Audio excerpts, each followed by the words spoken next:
Hello, everybody, and welcome to a very special birthday episode of Trials and Trebuchets. Happy birthday, Sarah! Happy birthday, Sarah! Happy birthday, Sarah! Happy birthday! You're an old person. Yes, thank you very much. Sneak peek of my character voice. Just kidding, I'm not old. Yeah. I'm Luke. Hi, Luke. I'm not in charge. I assumed you guys would just pick up. Hi, my name is energy Ben, over here. and I'm in charge here. No, I'm kidding. Oh, shit. I'm not in charge. I would never want to be in charge. We're playing a different game. We're all in charge here. Synergy. Working together. It's very Oh. collaborative, and my name But- is Sarah. Yeah, but two of you have spoken and not said your names, though. Sam. Did I not say I'm Carla? I thought I No. said I'm Carla. And so now that you know what all of our voices are, Sarah, what are we doing today? Well, today we are playing a brand new system called Wanderhome by J Dragon. And woo! And it's a very fun game themed around such things like Redwall. It's a pastoral fantasy game in which we play talking animals who travel together, exploring various interesting locales and growing and learning together. Beautiful playbook, gorgeous art, and I'm very excited to play. Yeah, you should genuinely go check out J Dragon's itch.io. It will be in the description of this episode. Go check out the games on there. They're all outstanding. The art is amazing. The love and care behind the systems are very cool. And it seems like it's going to be a very fun time. Should we discuss or just tell our listeners what the rules essentially are, or like what the big strokes are? Because this is a kind of loosey-goosey game compared to something like Dungeons and Dragons and Call of Cthulhu, or even the other one-page RPGs that we've played. Yeah, here, let me pull up. There's a little part of the Wanderhome book that sort of talks about what the world is going to be like. And so we are playing in a land called Haith. I hope that that's the way to pronounce it. I'm bad at reading names and then parsing how to... Is it Haith? I have no idea. I think it's Hay. It's a Haith? If you say it with Okay. enough indication, This that is- sounds right. Yeah. Yes, this is the land of Haith. It is a place that is full of different animal folk, and the sort of equivalent to what we would consider animals in our own world are things like bugs and fish. So, for example, what we might see as a shepherd in this case would be an animal tending to a flock of bumblebees, for example. And this Bumbles. As they is bumble along. that's like my favorite class. It's so sweet. Okay, and there is a widespread culture of hospitality in the Haith. The people there, with the exception of those very powerful people, are those who are fundamentally good. It is a place that was, in the words of the manual, recently caught in war, but is no longer. So there is no violence in the system. So it is a hospitable and very alive and very beautiful realm filled with good people whose sort of journeys we can follow and whose burdens we can help to ease a little bit. Let's see. In terms of like mechanical rule stuff, one sort of thing that this system uses is tokens. So there are a few things here. For example, when you inconvenience yourself to help someone else or pause for a moment and get some rest, you get a token, which you can then spend to do things like know something important about the place you're in, or ease somebody's pain, or provide a solution for a problem. And so that's sort of one of the ways that we can sort of progress through everything. Yeah. And so the way that the gameplay works, which I think will become pretty evident as we get along, is we are going to initially decide on what season we want to play in, or month specifically. I think we can also choose. I mean, we're in charge. We can just choose what month we want to start in. There's an absolutely adorable calendar. In my opinion, it's all just very thematically excellent. And it's just so well made. But there's a very good calendar. So I think we'll start by choosing the month that we start in, and then we'll find locations and discover locations and such things, which will be procedurally generated, and we'll all collaboratively build those places and the people who inhabit them and the folklore of those settings together from a giant list of potential things that are present in the manual. We also, there are ways that we can sort of roll to decide for sort of random elements of sort of like the traits people might have, or the landscapes that we find ourselves on. And so we can decide on those collaboratively if we want to have a little bit of random elements. There's some dice here, and yeah, lots of creativity that we can engage in. Yeah. We could also randomize what season we start on with using a D4. Ooh, That's we true. could. We would have to use a D5, wouldn't we? Yeah, there are 5 There's seasons 5? in this game. There Take are. that, Ben. Construction. We don't have a D5. Yeah, the seasons are What the So heck? we want to do that just right now then? sure. What? Since we're already talking about it. The seasons are leap, bright, breathe, silt, and chill. And then there are different sub months on the seasons. So that's 10. Okay, well, how about this? We roll a D6, and if we land on the 6, we roll again. Perfect. Sure. That sounds perfectly Because good to me, if Ben. someone Why don't can you go actually ahead? create a D5 and, like, Okay. I don't know, like, Okay. sell them, I would definitely buy one. Before you continue asking people to send you links to buy things, I think a very important thing that might not be evident, it might be evident just from the general unguided nature that we've had so far in the episode, in this episode, in this fun birthday episode. It can be optionally a guided adventure where either people take turns guiding the story forward or one person is just the general guide and facilitator for the game, as you would see in our regular episodes where I facilitate everything. However, this is a GM-less kind of guideless. We're going in guideless. We're all going to have collaborative fun. We don't have a story planned out for what's going to happen. We don't know where these things are going to go. We're all going to work together and make something beautiful. So that being said, Ben, why don't you go ahead and roll that ding dang dice? Oh, shit. Okay. Ding dong. Oh. Was it a 6? I rolled a 5. Ooh, Oh. that means it's going to be the season of chill. Chill. Ooh. Winter. So that's sort of our winter equivalent. And so there Yeah. are 3 months of chill, and we can choose together what we think is more interesting. There is Snow Blanket, which is the calmer of the months, where snows are heavy and the air becomes so quiet at night you feel like you can hear the whispers of the world. Oh. There's a season called Frostbite. It is a miserable month where the beauty of snow has given way to the uncomfortable presence of ice and frost. And then there is... No, there's just the 2. that's a holiday. Pardon Yeah. me. There's That's a only New two- Year's there's 2 holiday. per season. Definitely Yeah, not 2 months per Frostbite. season. I am also not I'm not a big fan of You want Frostbite. chill time. I would Snow love Blanket it is. Yeah, Snow Blanket, it would be great for me. Snow blanket. Ooh, and then we get to choose, and we can obviously decide on this, like, once we've decided where we'll go next, but there are some Yeah. qualities of the place that we can describe as we arrive. Okay. So if that's the case, then before we get ahead of ourselves, Yes. I think we're missing something though, and does someone who's not been speaking that much want to like talk about the big gap in what we've been presenting here? Carlo, why don't you take this one? Oh, I can do that. So there are playbooks that you can choose from. So there's a caretaker, a dancer, an exile, or a shepherd teacher. Mhm. There's a bunch of them. I think there's 3, 6, 9, 10, 11, 12, 13. Okay, I lost count. There's a bunch of them. There's a ton. They're amazing. There's 15. And the game encourages you to make your own as well if you feel divinely inspired. Yes. Or just regular And inspired. basically, they give you a very short gist of the essence of these characters or these type of characters, and Mhm. then you can choose what animal you are, traits that you want to have. And so to clarify, because I don't think you specifically said, this is so that we can choose what character we'll be playing. Yes, this is for choosing the character that you want to play. Mm-hmm. What you look like. There's like some things to choose from. Yeah. And basically, the things that you can do, maybe you can get tokens from certain things that you do within that playbook. And it also tells you questions that you can ask people around you so that you can build your character even more and Yeah. solidify that and be like, yes, I'm a vagabond.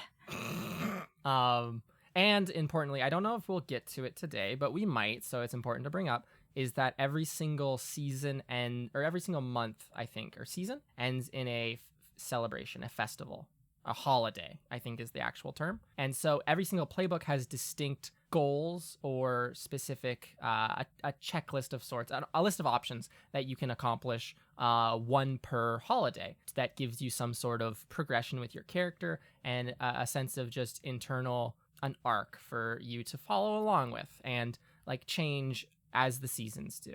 But with that, should we introduce who we're gonna play Yeah. and like ask each other some questions? Yes. Does anyone want to go first? Should we force Sarah to do everything first because it's her birthday? That's and very Yeah. mean. she's the one who wants us That's to how play this your We game. can roll a d6 again. I can go first. I'm fine with that. Okay. So my name is Eden Breckenborough. I am a tortoise, and the playbook that I have chosen would be the Pilgrim.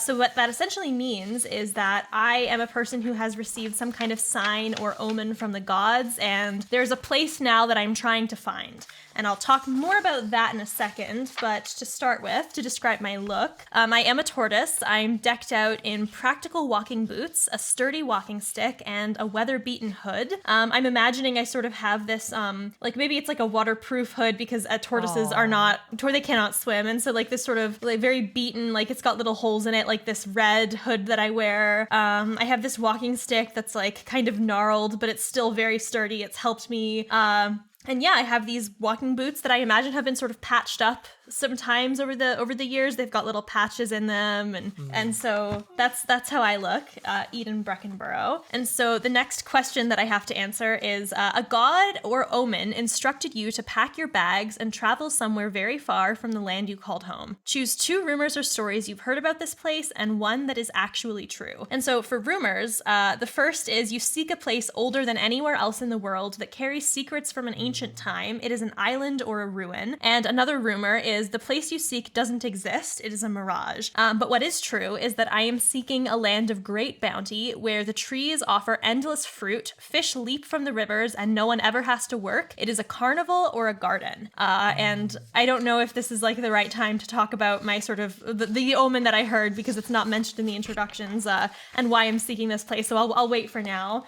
And then choose the sign of your faith. Tell the table why you believe it'll never lead you astray. So for me, I have this deck of oracle cards, which has plenty of opinions on what's next in store. And essentially, when we're sort of looking for a new place to travel or I don't know where to go next, I'll often consult these cards. And to me, these are sort of signs from the gods. They're not necessarily telling me where the right place is, but they're telling me where I need to go next. So even if the place that I find isn't the place that I'm looking for, I know that I need to be patient, and I know that I'm there for a reason.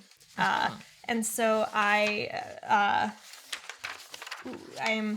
that's one of the qualities of like what you have to try to be. So I have chosen that I try to be patient and I try to be healthy. And in terms of sort of things that you have given up on trying to be, since I have given up on trying to be proper and unobtrusive.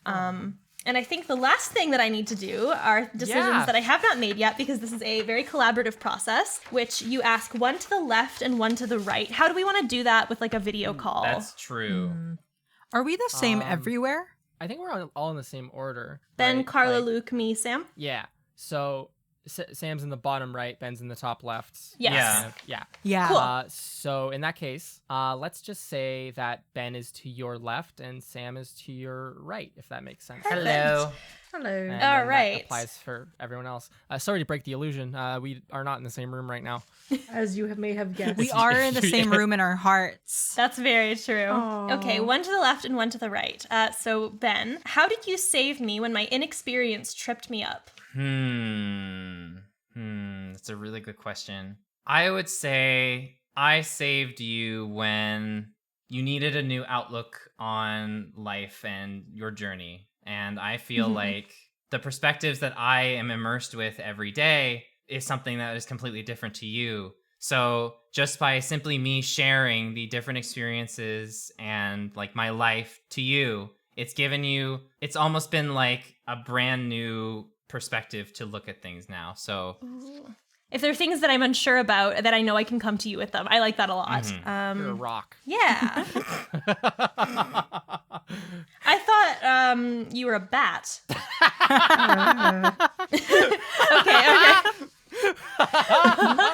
Okay, and one question to the right. So to Sam, what do you know about the place that I seek that I haven't yet grasped? Ooh. That's a good question. And I feel like because of the layout for my thing, the question I'm gonna end up asking you is very closely, I can't believe how closely related our things are. That's kind of weird. Oh, what is one thing I know about the place that you... I don't know which way I want to answer this, because it could be something... I believe, for if I was answering with my character, that the place that you seek, it requires more travel than you have experienced already. Ooh. And so in trying to help you, I'm also trying to help you understand that not everyone is ready to reach a destination yet until they've seen more of the rest of the world. Ooh, I like that. It might even be sort of a place that only reveals itself when it's decided that people are ready. I really like Exactly. that. It could be a philosophical thing. It could be like a very That's real fun. magical thing that has to happen. Of course. I really like that. That's really 70 cool. million steps to get in. Have a stepometer with It's you like at your all watch will times. start like telling you you've reached your steps. Find 100 It turns into a Koroks. beeper once you reach the right number, then the gates open. So that's Eden. That's Eden. Aw. And Eden uses they them pronouns, I by the love way. I them. forgot to say. They are so cute. Yes. I like Yes. them. Me So too. then let's keep going clockwise, I guess. Ben. Hello. Why don't you go next? Who are you playing? I am playing a character called Angelo Carmine. They are a cute little flying fox bat. And they are a moth tender, which is one of the many playbooks that are available in this cute little tabletop RPG that we are playing. So they are a bat, and according to this, what they look like. So they're short in stature. They've got like some bright orangish fur, and around like the tips that sort of like fades into like a black. They got some glossy yellow eyes. So it almost looks like you're looking into like a foggy mirror. Listener, if you don't know what fox bat looks like, you need to go look them up. They're adorable bats. quite frankly. And now draw a picture of it for me, Oh please. my god. So they're wearing a well-worn moth-tending uniform, so it's very like patchy and it's covered in like some dusty scales. They've got a mottled bark-colored cloak on their back. They've got like a heavy satchel that goes around their shoulder that's full of papers, like various drawings, supplies, stuff they might need with them. And they also have a map of local moth towers, which for moth tenders, basically they are in charge of taking care of and overseeing carrier moths, which are responsible for bringing news, letters, deliveries throughout Haith. So the moth tenders are those responsible for going to these moth towers, making sure they're all okay, and giving them the necessary letters, deliveries, whichever they need in order for them to make their journey across Haith. And presumably help out if there's any problems. Of course. Oh, I love that. So, according to the playbook, there are choose 2 my job asked me to be, and 2 that I actually am. So for Angelo, their job requires them to be both proper and cheerful. But Angelo themselves, they are more curious and studious. Ooh. And going further into this, there is choose 1 you would devote your life to protecting, and 1 that's in danger of falling apart. So what is being protected is the wisdom of their caring adoptive mother. And what's falling apart is the sterling silver pin affixed to their vest, which represents their oath they made to the moth tending organization. So does that mean like the moth tenders are like falling apart as an organization, or are you just falling away from them? Falling apart as in for Angelo, it's more of a personal failing almost, because they want to explore the world as much as they can. They've been a rather secluded child. They can't really see very well because they're a bat. And the one comfort that they found solace in is art. So even though they cannot see very well, they use their heightened like echolocation to sort of grasp the area around them, and they try to recreate it in the way that they see it through hearing it. Oh, I love this game. So so they often create wildly different environments that could be the one that's exactly the same as someone else might see it.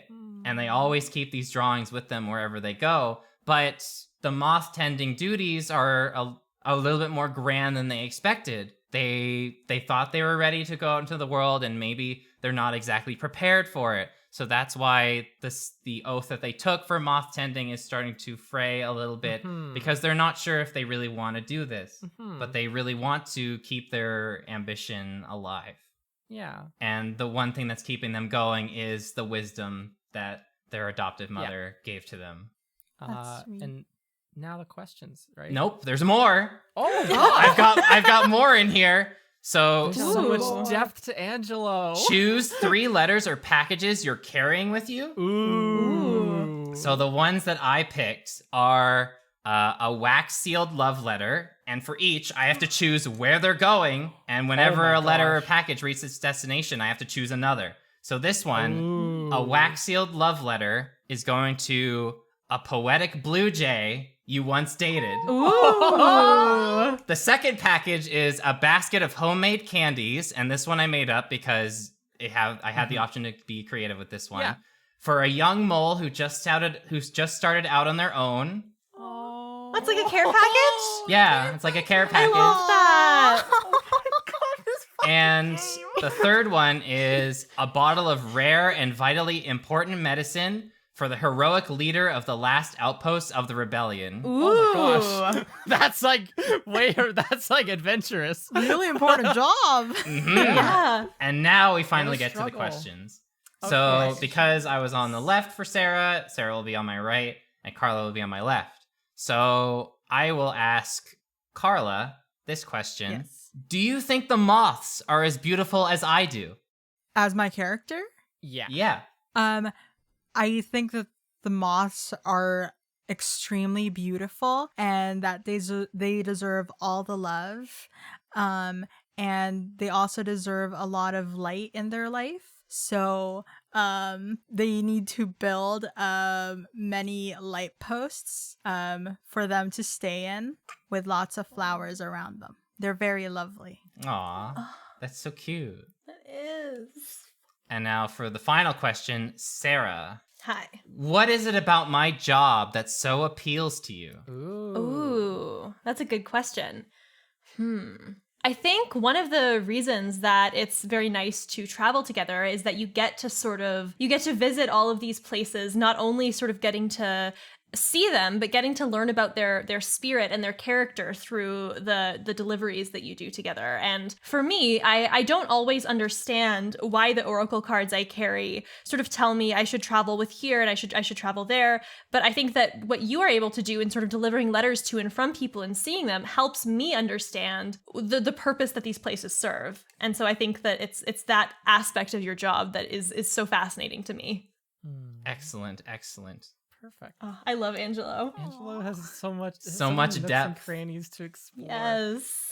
I do want to say, as a little moment, the character building in this game just lends itself, in my opinion, very easily to making very fleshed out and nook and cranny ridden characters. As I think is evident in only 2 of them that we've seen so far. Oh yeah, if I didn't mention it before, they use they, them. Yes. Is it my turn? Sorry, I'm just fixing. And over to you, 'cause Carla. I want to see all your faces. That's a bleep. Okay. So my character is Ruby Sue. That's Rooby. And she is a baby Joey. If you don't know what that is, it's a baby kangaroo. And in the playbook, I chose to be a dancer. So she is a lively, very, very lively kangaroo baby. And it says that I needed to choose 2 that I am and 2 things that I wish that I could be. And I chose being honest, but also being frantic. Like, not being able to control anything. And so she is all on her own and she wants to be able to focus so that she actually gets things done. And she wants to be beautiful. I mean, I think she already is beautiful, but she wants to be more beautiful to match the beauty of the world around her. So she just strives to be those things. As for my look, I am wearing sunset shade robes, and for this I chose like not just a typical orange and pinks. I chose something that is more like purples and orange and blues, that is sunset. Loose fitting pants, because if you're traveling you want pants, and it's really good for hopping. And she has a basket full of a wicker basket, to be exact, full of costumes, because she performs for people through her dancing, so that she brings joy to people. She brings joy to those around her. Does she like dress up as different characters and do like little play dances and act the things out? Yes. Oh. Yes. Aw, I play my Ruby, Sue. ocarina for them, so that that's how they dance. I'm very, very good at my ocarina. With a gleam in my eye, because I'm always happy. And then it asked me to choose 3 dances that I will gladly dance, and one Ooh. I will never dance again. Oh. So for the 3 dances that I will gladly dance, I will dance with the small and forgotten gods to earn luck and wisdom. I will dance with the broken and crumbling to remind them, or to remind it what was and could be. And I would dance with my friends, celebrate life and all that it gives. But one dance that I will never dance ever again is the dance with the deepest dark, Oh. to bridge the gates of life and death. Oh. I'm not dancing that ever again. Oh Was not expecting boy. that. Oh God. Ah, I'm so curious. Demons. Carla has introduced darkness within an hour. Darkness. No, I said I would never dance it ever again.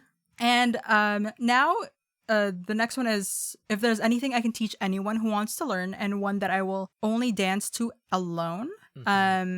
So I have an ocarina that was carved from a seashell that was gifted to me by an imaginative child, and I received this from my travels. And I remember her so well, but then I'm starting to not remember her anymore. I just know that she had the essence of imagination, and I want to imagine things, but I'm starting to lose my imagination of her. So I try to play my ocarina to remember her. And one of those transient childhood friends where you meet them for a day and they're your best friend, but then you never see them again. yes. And one that I'll only ever dance to alone is a lovely whistle tune that is the last song that my mother ever sang for me. Now, question time. Oh. For Ben and Luke. Ben to my Yes. left and Luke to my right. Hey, Ben. Hi. Why do I call you my best friend? Oh. I think you called me your best friend because you wanted to be you want to be as beautiful as the nature and the world that you live in. And while you were dancing, I wanted to help capture what you've been searching for. So in my own unique way of creating and echolocation, I created you a cute little drawing and painting of you dancing where in the world around you, just to represent that beauty is soon to arrive and that you are growing more and more. I am becoming more beautiful. Aww. Like a caterpillar turning into a moth. Oh. Oh. Y'all, the plot, the story writes itself. It really does. And for Luke, why won't you ever dance with me? My old and achy bones. I just cannot move that easy anymore. Good enough A for very me. real answer. I think that I would want to so badly, but I just know that you have too much energy for me to keep up with you. I can dance with your spirit, though. Mm-hmm. Okay. Okay. This is so So wholesome. is that it? It's so good. So is that it for you, Carla? Yes, that is all for me. I am going to be playing the one and only Novak Beberaci. Novak Beberaci is a greyhound, brindle of black and brown stripy pattern, if you don't know. And the playbook I will be playing Novak as is the teacher. Across Haith, there are students who need teaching. I travel and help them learn pieces of the world that they might not know. And so, to describe myself, also, Novak Beberachi uses he, him pronouns.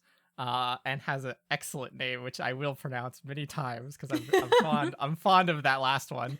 So to describe him, he's old, he's gray in the face, as a greyhound might suggest. Very, very dogged, if you will let me have that one. Boo.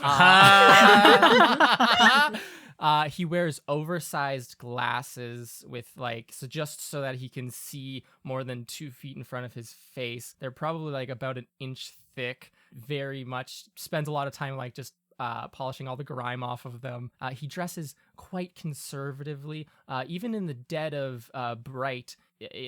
Typically in turtlenecks, all the way up. Sometimes even with a scarf to stave off the chill. And always dressed well, as a professor, you might imagine. Additionally, he walks around with a nice carved cane. It's a fairly new one. It gets replaced every now and again just due to the amount of meandering that he does. And finally, he has a journal full of notes that he holds quite dear to him. It's just lecture notes and other musings and thoughts on the world. One of the questions that I was asked, or qualities that I was asked for Novak for the teacher playbook, is choose 2 traits you are and 2 you can't be anymore. The 2 that I am are conventional and talkative. And the 2 that I can't be anymore are spry and creative. Because currently Novak is on sabbatical from his teaching position for the sake of finding his muse. He seems to have lost that youthful creativity that seemed so limitless only years ago, and has gone out into Haith to find it and teach as many people as possible. And the things that I can teach, I was given the option of 3 subjects I can teach and 1 that I wish very badly I could. The 3 subjects I can teach are realistic still life paintings. Ooh. Taught through observation, writing epic sagas, taught through studying the classic texts, inside preferably, and the formal language of the noble courts, taught through memorization of tables. Dang. And the 1 subject that Novak wishes he could teach, especially now as he drifts into the winter of his life, and his eyes drift upwards towards the sky, towards the things that he never paid attention to when he was young and had his nose stuck in books, is astrology, taught through late night wandering. Difficult for him now because of his slow walking speed and general achiness, but something that he thinks of fondly and always wishes to partake in.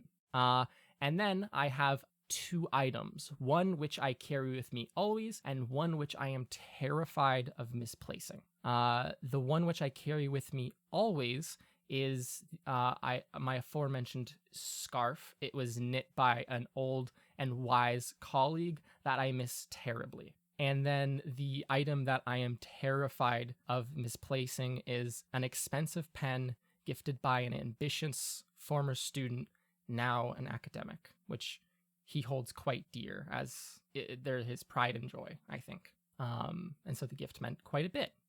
So that all being said, I have 2 questions to ask, 1 to my left and 1 to my right. My left goes to Carla and my right goes to Sam. So Carla. Yes. What have you shown me about the world?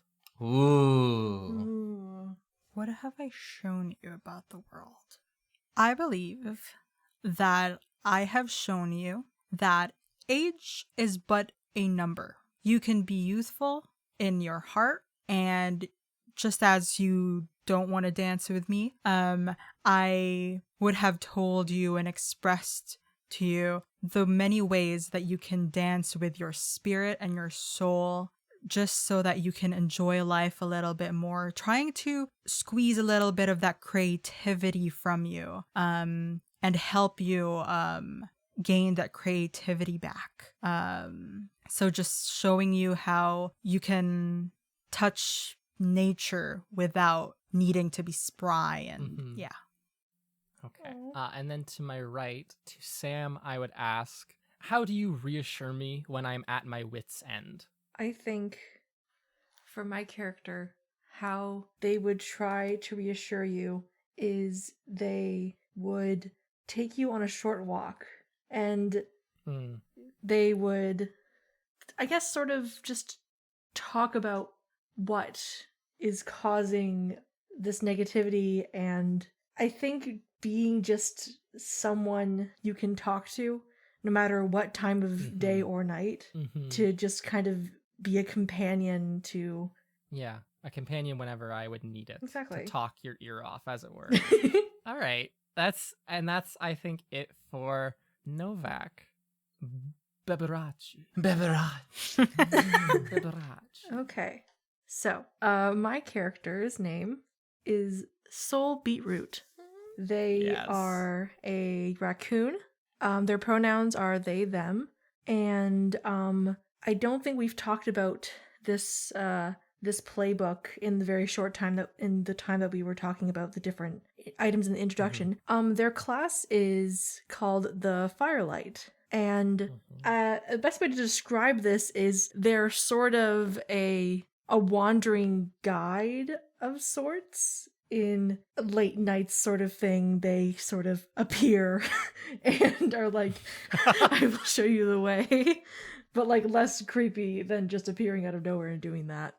So I'm just gonna kind of go down the list as it sort of asks you to pick the things. So raccoon, choose who you try to be and two you know you can't be. So for soul, I chose that they are endlessly patient, and that they seem to be everywhere at once. While they move at the pace of those that they are helping, and that they might be helping from being lost, they will also sort of climb up a tree while their companion is resting, or might go off into a bush to pick some berries. Like, they don't really stay in one place at a time, but they will never leave the people that they are with. And the two things that Soul knows that they can't be is consistently correct and a good judge of character. They are completely unbiased with who they help, and it might land them into some trouble sometimes. And though they are a guide, at some points they are, I would say, maybe a 50% success rate. They might end up taking that person on a completely new adventure that they weren't expecting, kind of thing, before finally reaching a destination of some sort. But they're never really worried about how long it takes to get to that destination, really. The journey. So let me The just joining. look here. Soul dresses in what I feel like is very like traveled clothing. They wear warm and comfortable gloves that they've worn for many years.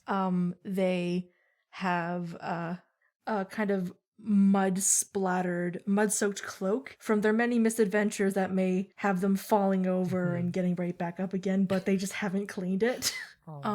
They carry a deck of cards with them wherever they go, so that in the points of time where everyone has settled down and they don't feel the need to scurry off, they can play a game, invite people to join them, that sort of thing. And they wear a large brimmed hat that kind of covers half of their face, not in an ominous way, but sort of like they're nocturnal and the sun is bright. Yeah.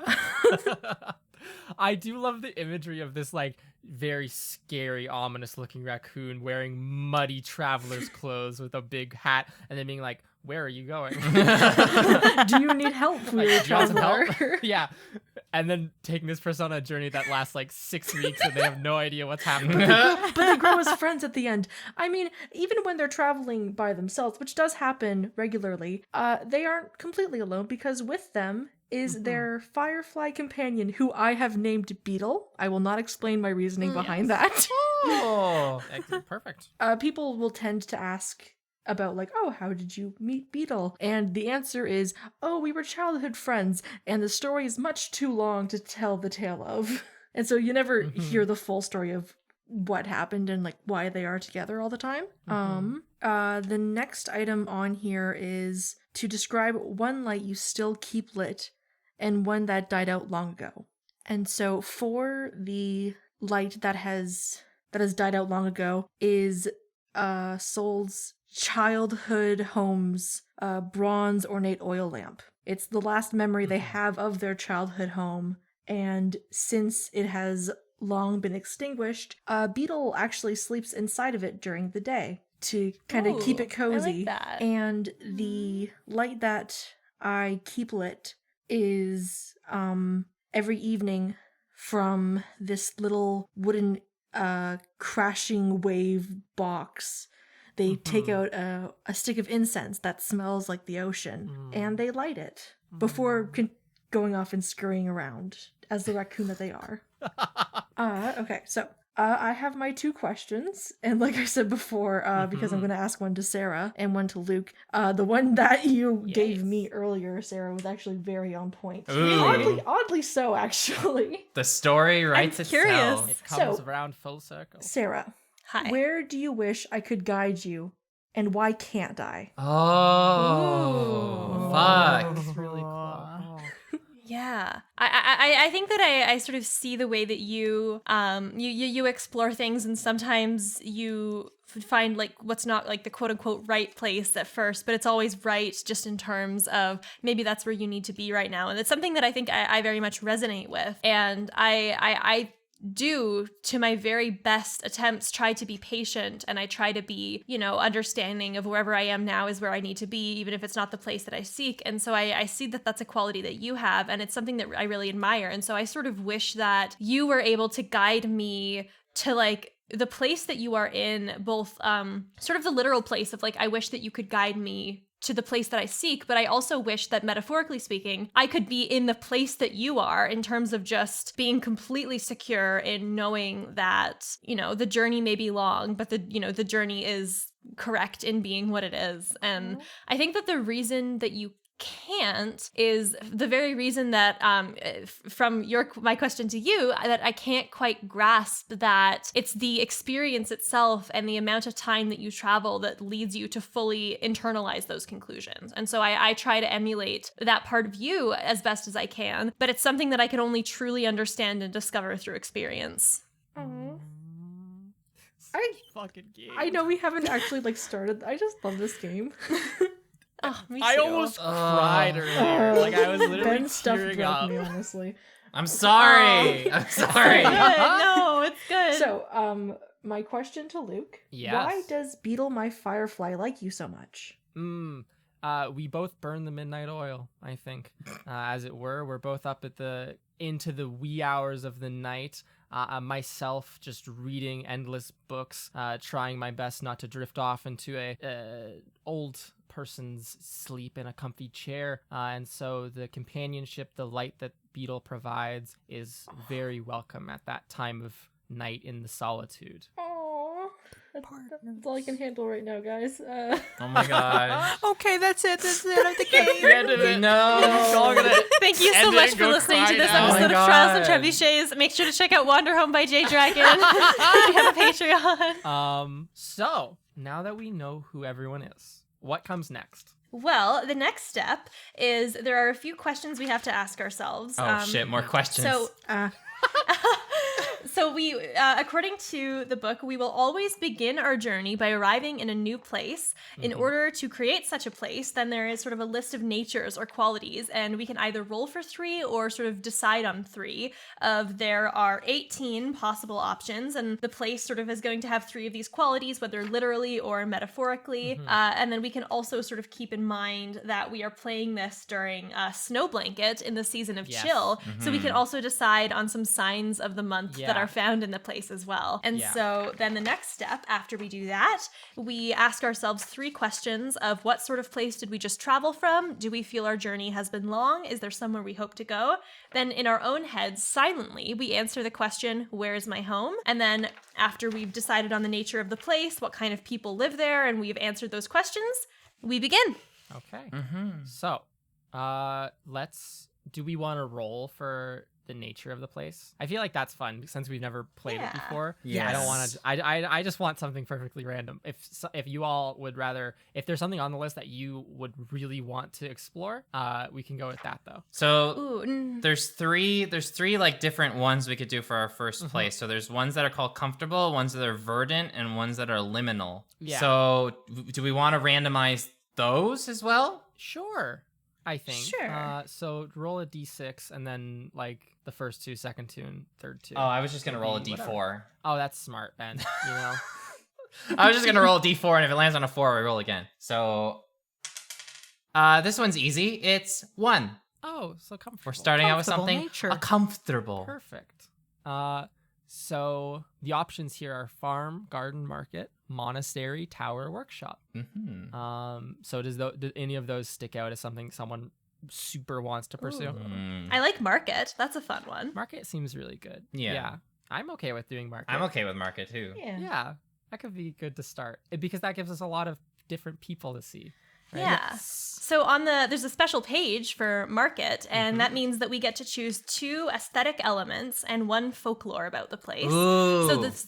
So the aesthetic elements that we can choose from are show-stopping livestock, foreign wares, confusing currencies, antique relics, distant smells, a familiar crafty merchant, or we can choose something of our own invention. I would personally, I love confusing currency. Confusing currency is a good one. Okay, I'm stuck as a teacher. I'm stuck between the confusing currencies and the antique relics. Both of those are very interesting to me. Well, we do get to choose 2, so we can have That's one true. of them be confusing currencies. I think Ben also Yeah, let's was do excited confusing about currencies that. as one of them. Okay, is there another one that anyone thinks would be very cool? Distant smells. Ooh, It always smells like like there's a food spice cooking. Market. Yeah. I love that. We can It never gives find it like the a food. homey feel almost. Yeah. Okay, and then there is 1 folklore that we get to choose about this place out of the Eel Daemon and the Ludist, the Crow and the 33 Thieves, the Golden King and how he lost his heart, or something else of your own invention. Oh, jeez. Ooh. What was the second one? The Crow and the 33 Thieves. I kind of like that one. That's a fits lot the of market, I thieves. feel It like, kind you of know? does, yeah. Yeah. There's Yeah. a lot of thieves. There I didn't are a think lot about of that. thieves. That's a lot. So that's the folklore. What if the thieves aren't Yeah. actually thieves? I was gonna say it's gonna be like a Home Alone situation where the crow is just really good at setting up traps. It's 33% tax, and everyone thinks that's very thiefy. Oh, I thought they were just stealing from each other. Oh. Hey, I thought that was in my house. Why is Jeff selling it now? Yeah. Okay. So I think what we get to do next is choose sort of 2 other natures and answer some things about that, and then find a way we can kind of combine that in interesting ways, if I'm understanding this right. Ooh. And then we get to decide on sort of how the I mean, we're not calling it winter, but sort of how the winter, the peaceful winter day sort of plays into everything. Okay. So why doesn't someone else either roll or choose another thing from that list, everyone? Sure. Here, I will grab a d4, and we can find something comfortable, verdant, or liminal. That's a 1, so we have another comfortable. So nature comfortable. we can choose. Okay, we can't Should be we roll market. the 6 or Could I or possibly pick- suggest one? Sure. What Yeah, is it? I sure. think it'd be really sweet if outside the market was just a nice farm. Like that's where they get the vegetables for the market kind of thing. Dun, dun, Yeah. dun, dun, dun, Freshly dun. picked. It turns into Harvest Moon. A farm is a place where people can live unremarkable lives, deeply rooted in the turning of the seasons and the work that must be done. So we can choose 2 aesthetic elements from rapscallions and merrymakers, crops as far as the eye can see, peaceful livestock, rusty, overgrown weapons of war, a house you once called home, a childhood inspiration now washed up and pensive, or something else of your own invention. Ooh, these are good. They're so good. They're very good. The rapscallions and merrymakers sound so adorable, but I also do not know what they mean. Like More thieves. like More rapscallions, thieves. people who look shady-ish, and merrymakers being people who are just like celebratory. Like Carla, Ruby Sue would fall into that bin of classification for people.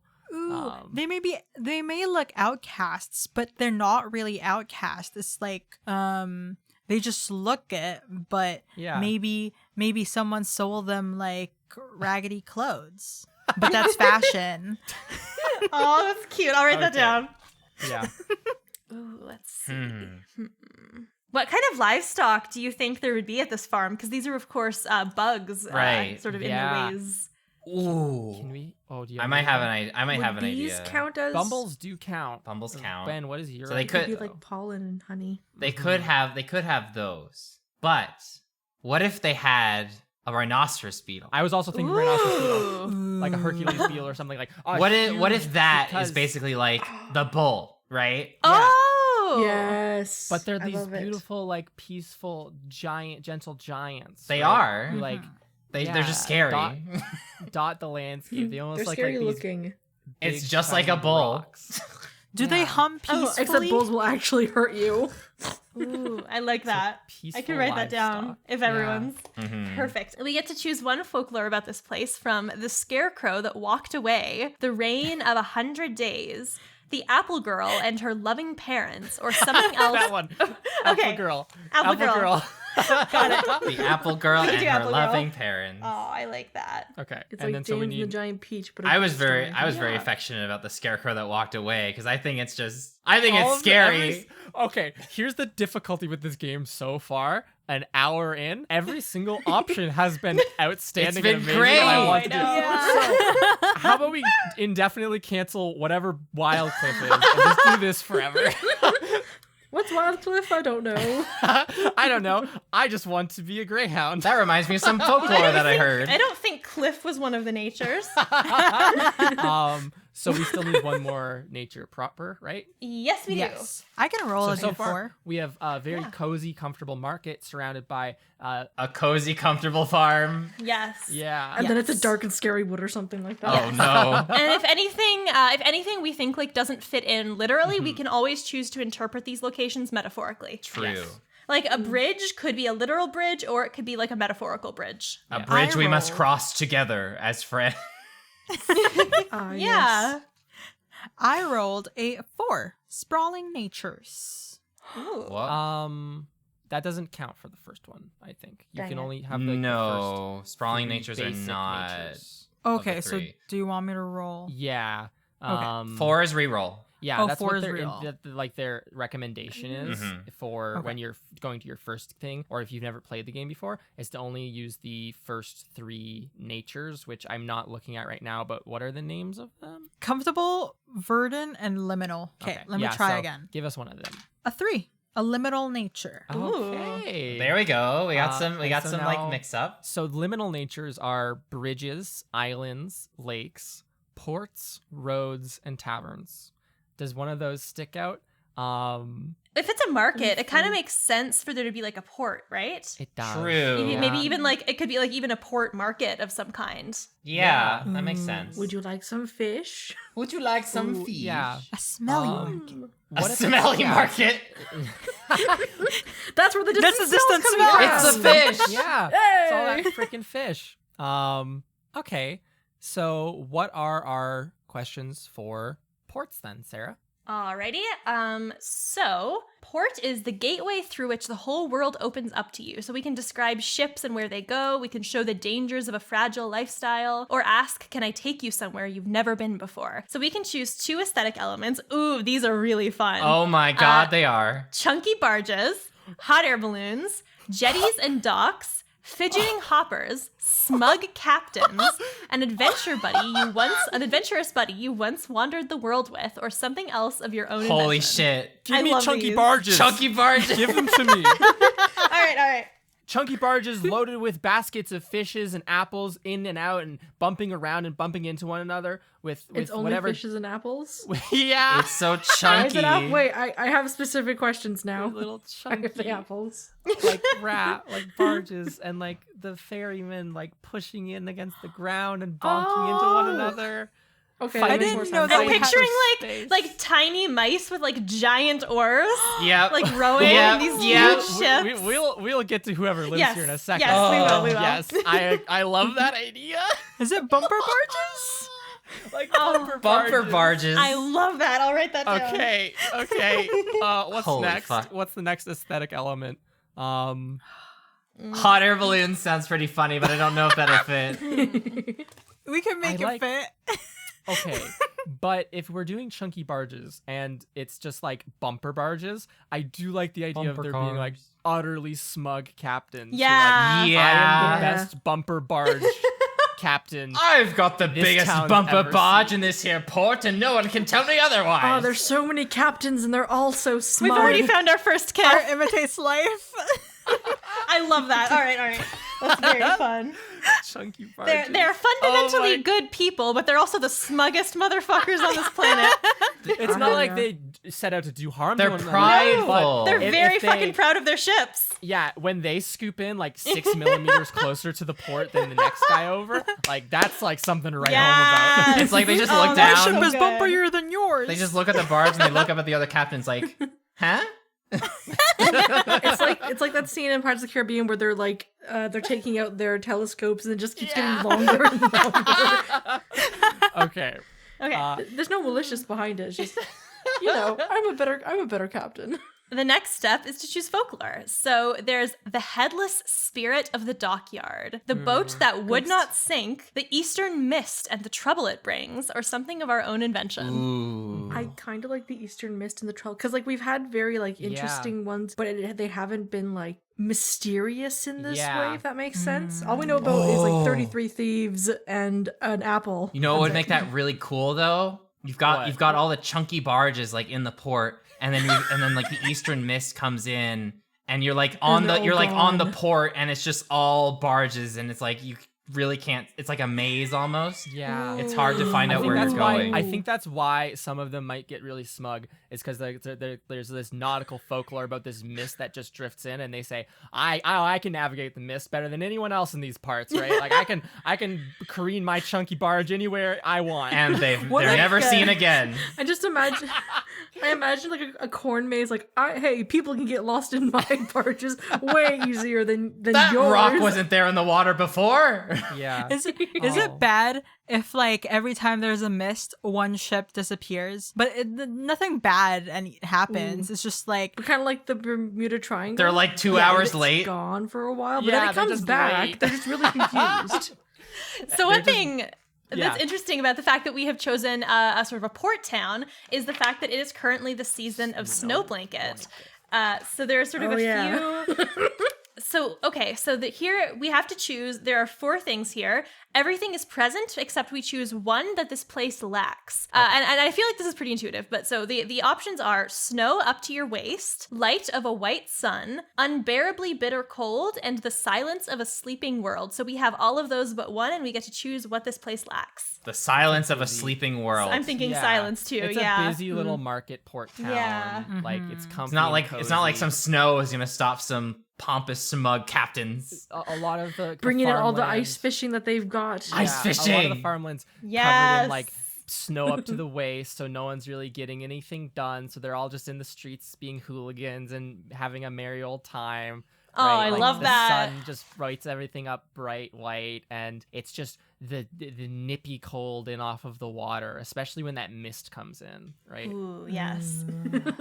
Okay, Oh, so the next step is then to choose 3 to 4 signs of the month that we can find in this place, from many layers of clothing, frozen over creeks, or perhaps oceans in our case, red flowers peeking through snow, smoke rising from chimneys. Ooh, I really like this next one. Mugs Yep. of steaming drink, Ooh. countless stars in the crisp sky, numb fingers hidden in pockets, warm and comfortable hearths, kids building snowfolk, a festival where you build a big bonfire, a sense of family, or something else of your own invention.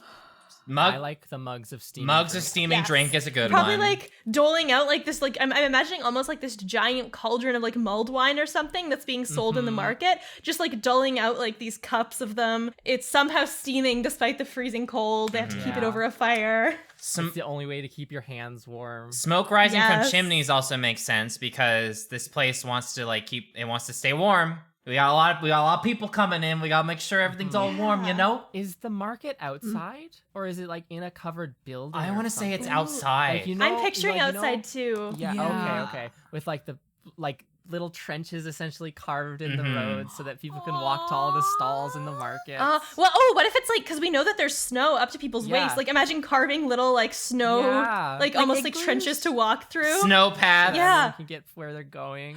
Ooh, it's sort of Oh. like the ice town that they build somewhere in Quebec. Yeah, Oh my yeah. God. Yeah. Smoke What rising about punch. what about kids building snowfolk out in like the rural Aw. farm? That's bits? that makes Perhaps, sense.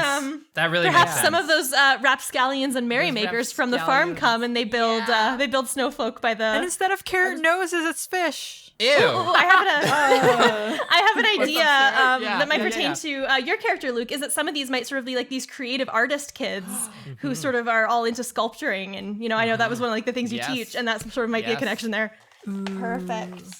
Kids building. For some reason, I imagine like younger kids and everything like that are doing the snowmaking, and then like some of the older rapscallions have been kind of like, hey, you want a couple of our odd currency? Please shovel this walkway so people can get to my market Aw. stall. And then they shovel Yes! everything and like use that extra snow to build like a weird little Oh. boat. Awesome. I love So this. out front of everyone's houses where like all the pathways have been shoveled, there's just little like almost they look like essentially like little statues that just like, Oh, show that's the so season. cute. Oh, I love It that. reminds me of the pumpkin people that we have every year. Yeah. So cute. It's like the Yeah. fucking pumpkin people. y'all live in fantasy Except world.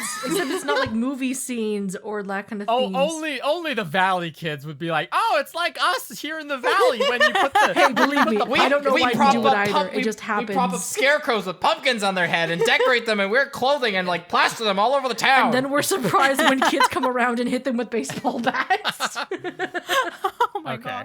gosh. Do we need one Tis tradition. more, or is that good? Do you think, 3 or Sarah? 4. Or is that good everyone? I guess. I feel like that's Yeah. good because I What don't about- know. Okay, it's freaking cold. I know at the very least, like Novak is gonna be wearing 1,000 layers just to like not freeze. Well, that might just be Um, because they're like he's a greyhound, right? That might not be the case for a Yeah, lot of other so not that's a lot of true. other people. They could since be it's cold here always, they might always be used they to could have their winter coat on. Literally. Ooh, that'd be like a good way to tell if someone's new to the place, if sort of they're not Yeah. used to the cold. If they're not Ah. bundled up and everything. Yeah, everyone has like Different varying levels of Mhm. warmth. yeah, like most people just go around in like a wool sweater and that's it, and like maybe a Mhm. toque or something. Especially if you're a scarf. That I sheep or have my something, you're gloves. probably just fine. If you're a sheep, you're gosh. golden.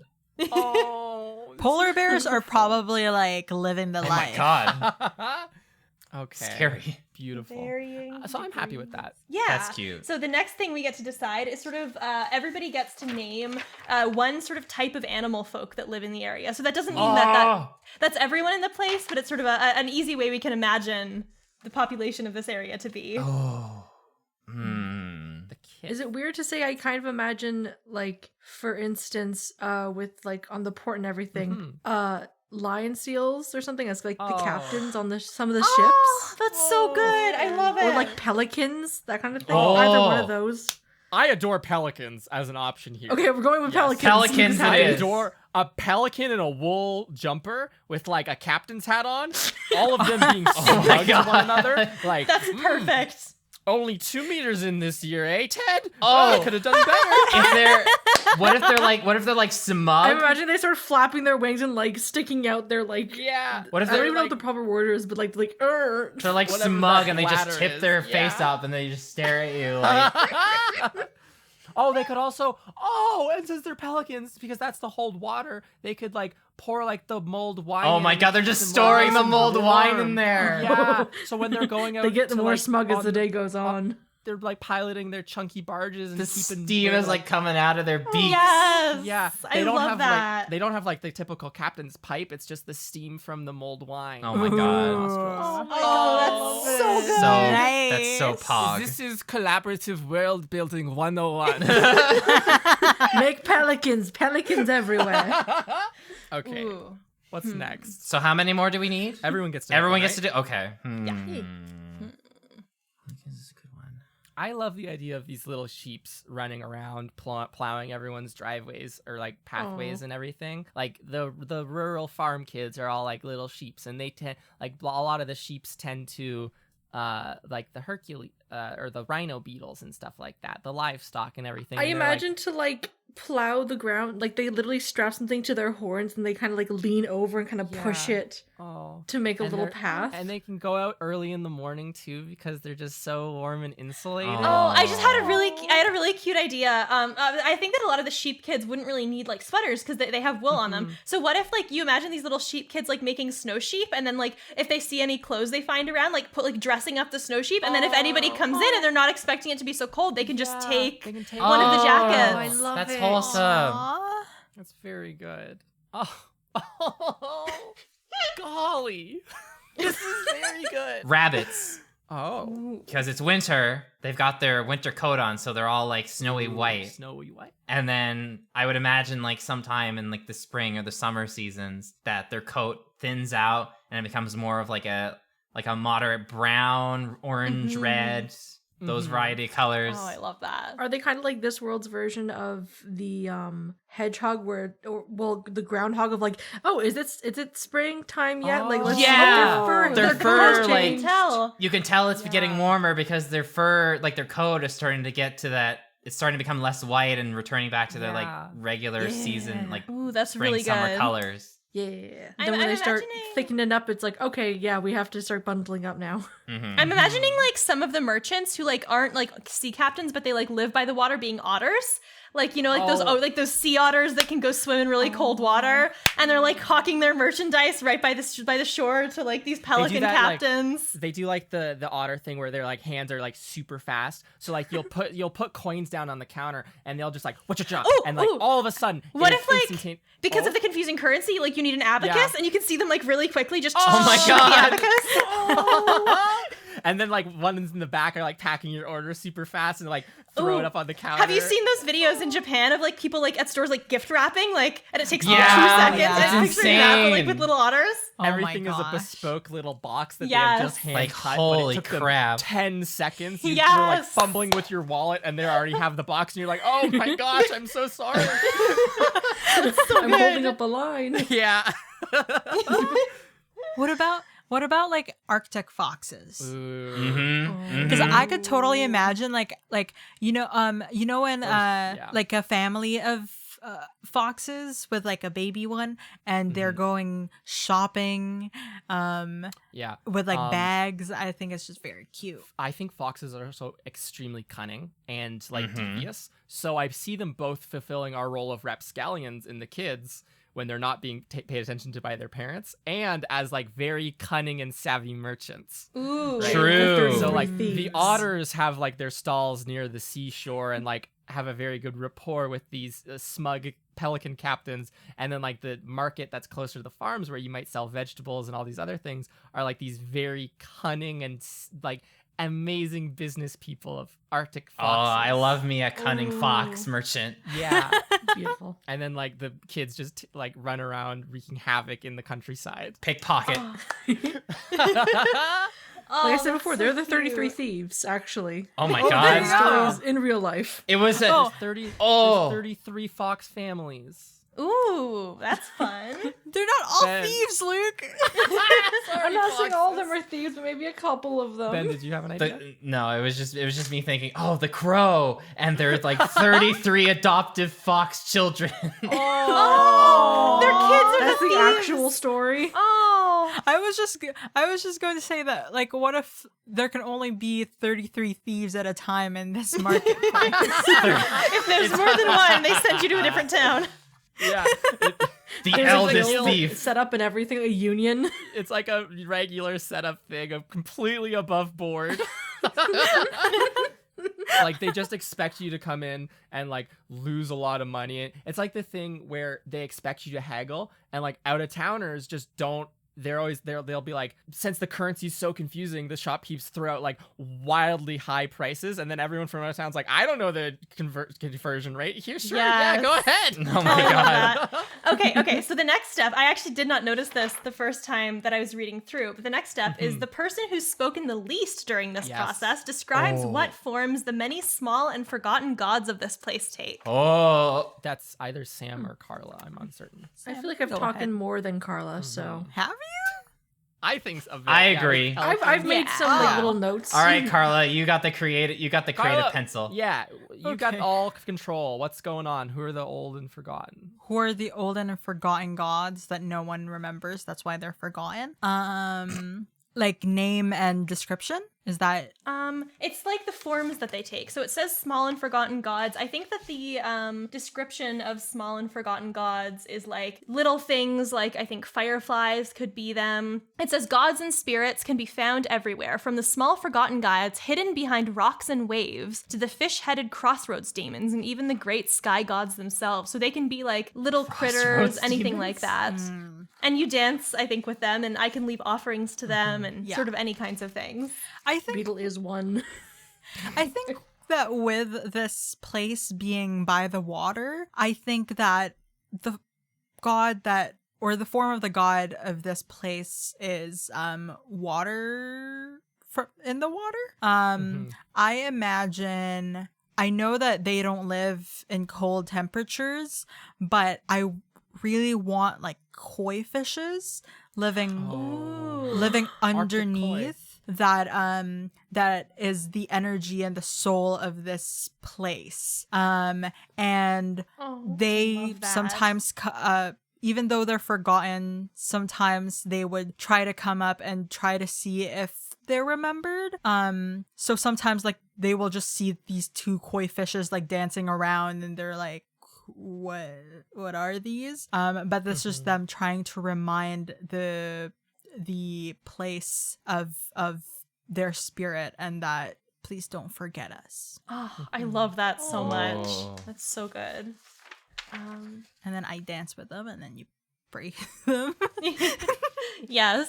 But I'm actually from a floating fishing village, so sort of having to be around fish a lot. And one of the signs for me to travel was in the form of a magical fish. So I think I would feel very connected to this place. The story sweet. writes itself. It does.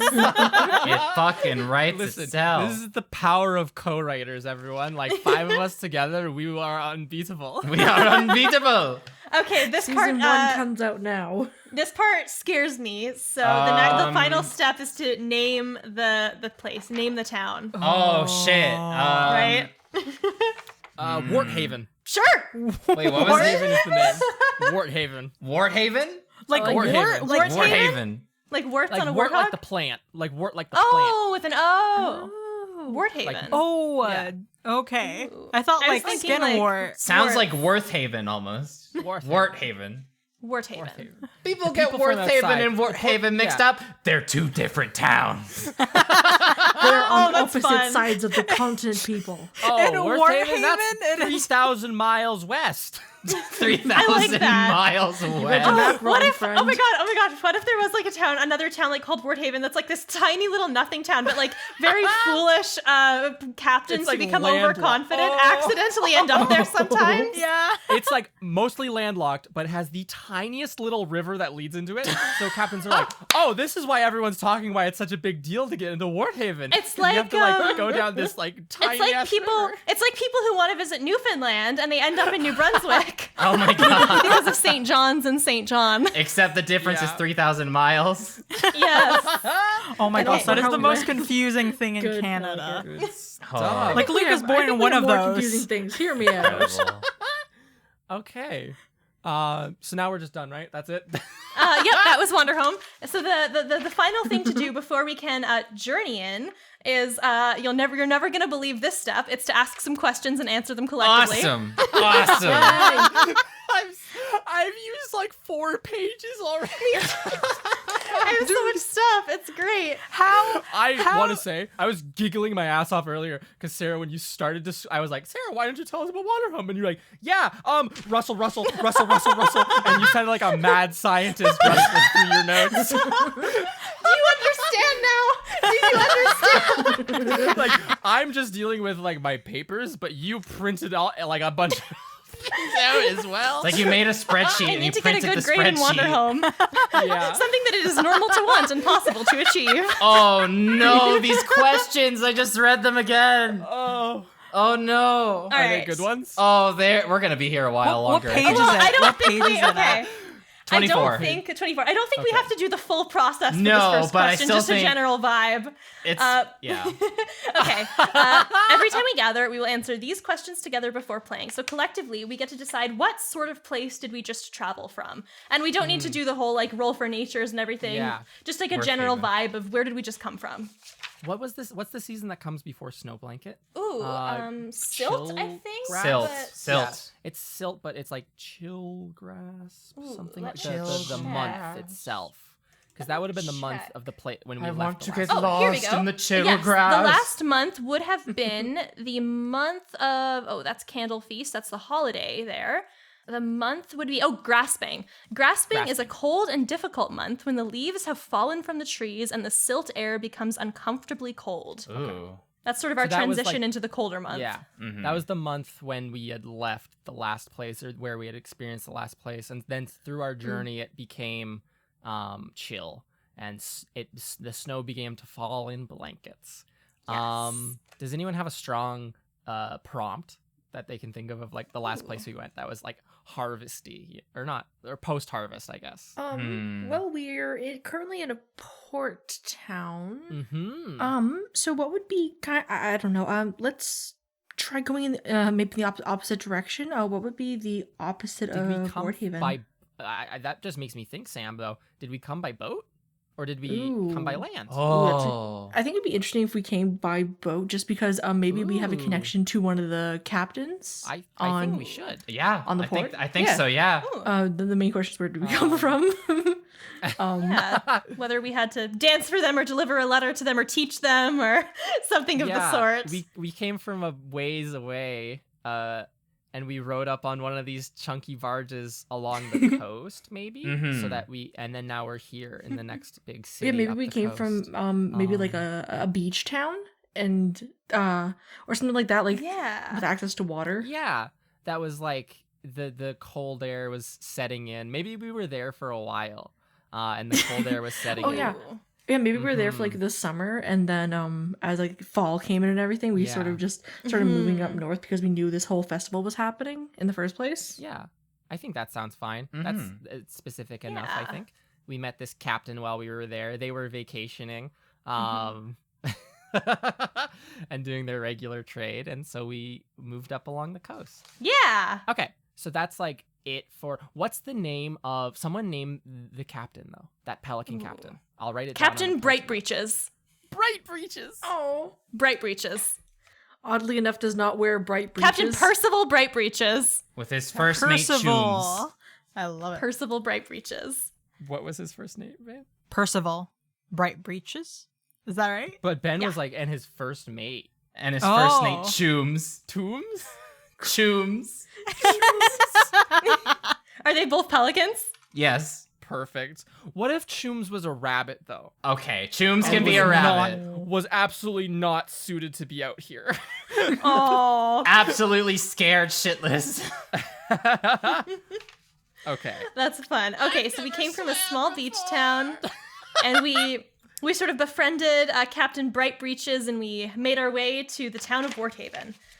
Okay, do we feel that our journey has been long? I'm gonna say it feels longer than it actually is, or has been. Mhm. Because I don't think maybe a lot of us haven't been on a boat before, so maybe we Yeah. feel like, oh, this is taking a forever, instead of like, we're walking at our own pace. Yeah, and seeing like the little sights and taking things at your own pace. And I think the season adds to that, right? Like the Mhm, grasping, cold like and- going along the coast and just seeing everything barren. Especially at Mhm. sea or whatever, at water. Yeah, Mhm. yeah. I like Okay, that. yeah. Is there somewhere we hope to go? Beyond this place, is that the intent of the question? I think. Yeah, I would assume, or maybe Or is it just that there's we're somewhere going in the somewhere? town that we hope to Mhm. go. Mm-hmm. Something we hope to see in the town or out of the town. Maybe we just heard about how this was a beautiful place to spend this time of year, and that Yeah. everyone really comes together at this time, and there's like this sense of community that if Yeah. you're anywhere in the area and you get the opportunity to, this is the time to go. I think maybe my oracle cards told me to go to a beautiful place of community, and then maybe we heard about these rumors and we like decided together this is the place to go. Yeah, and I was like, oh, the historical trade routes would point us here. Maybe And it works. With the understanding that we probably won't be able to get to in this recording to actually celebrate the new year. Maybe we're waiting to celebrate the new year here because they have like a huge display that happens and we want to see it. Oh, I love that. And maybe like in terms of like feeling the spirits, there may be like some feeling that it is time for the patron, like the forgotten god of this town, to show themselves, and they want to be recognized, so there's like alluring the people that may remember them at least a little bit. So and it might not even be conscious. People might just be showing up and returning home because they feel like a pull and they don't know why that is, right? And that's why there's this sense of community, is because this old and forgotten god just exerts a little bit of like, everyone come to me, everyone come be together in this time. Oh, I really like that. All right. In that case, the last thing that we need to do is we don't answer this out loud. We spend a quiet moment and we answer this question silently in our heads. Where is my home? Okay. And I think if we have our answers, we can take a short break. Yeah. And we'll be right back after this short break. And then our adventure will begin, or perhaps our journey. Oh, I love this game.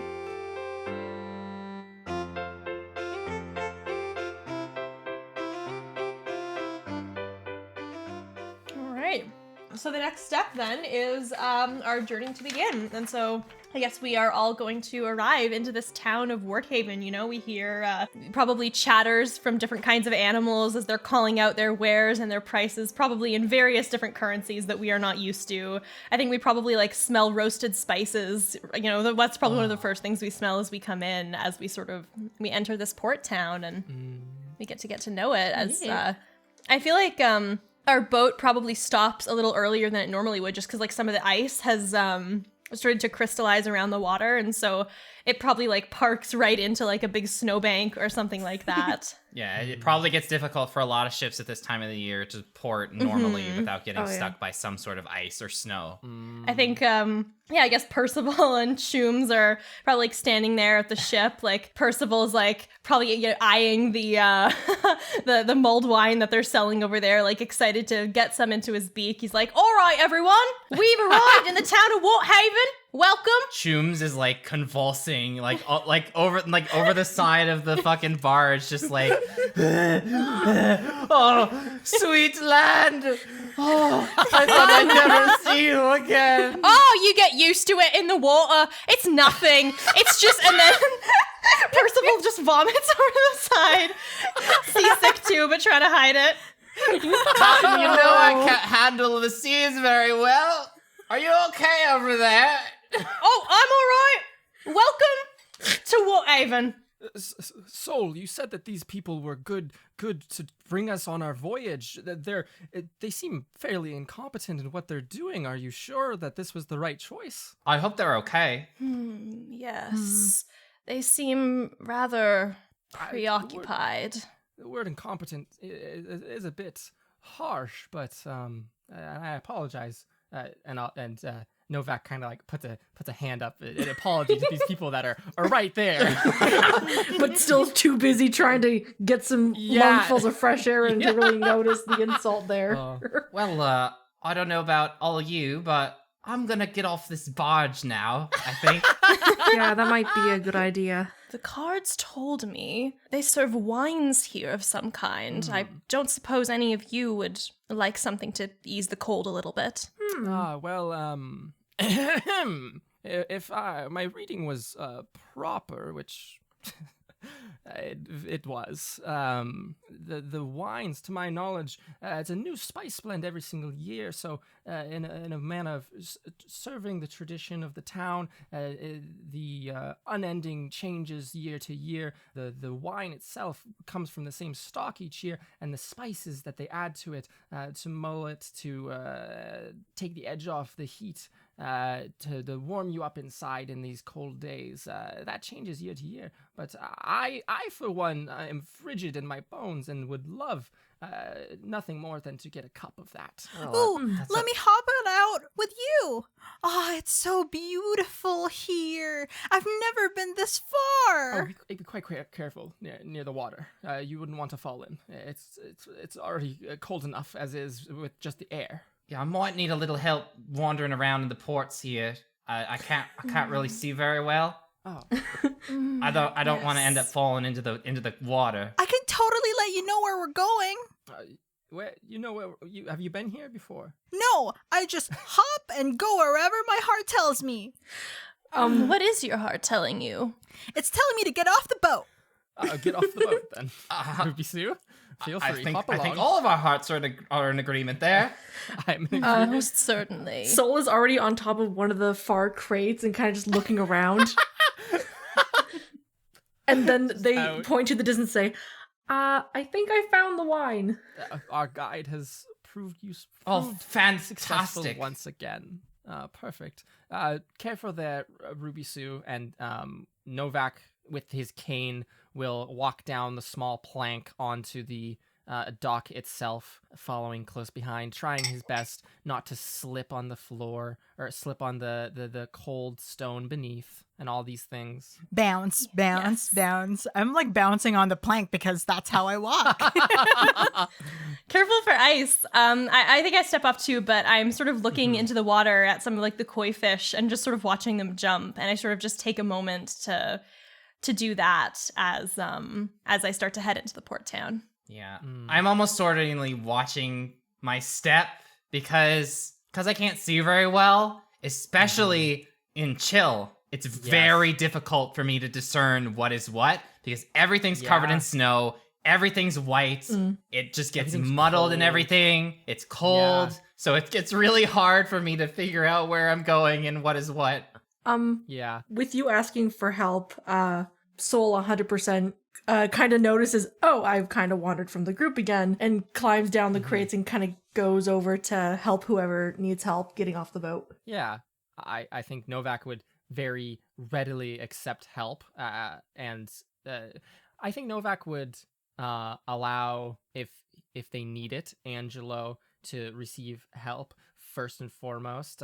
Novak, for the most part, is secure here and can see where he's going. He just needs a bit of like traction, as it were. And as he walks along this port, as we move further into the town, through these trenches and the snow that we had described before that run through the streets, I think he's just wrapping that big striped woolen scarf around his neck further and further. His very long, skinny greyhound neck.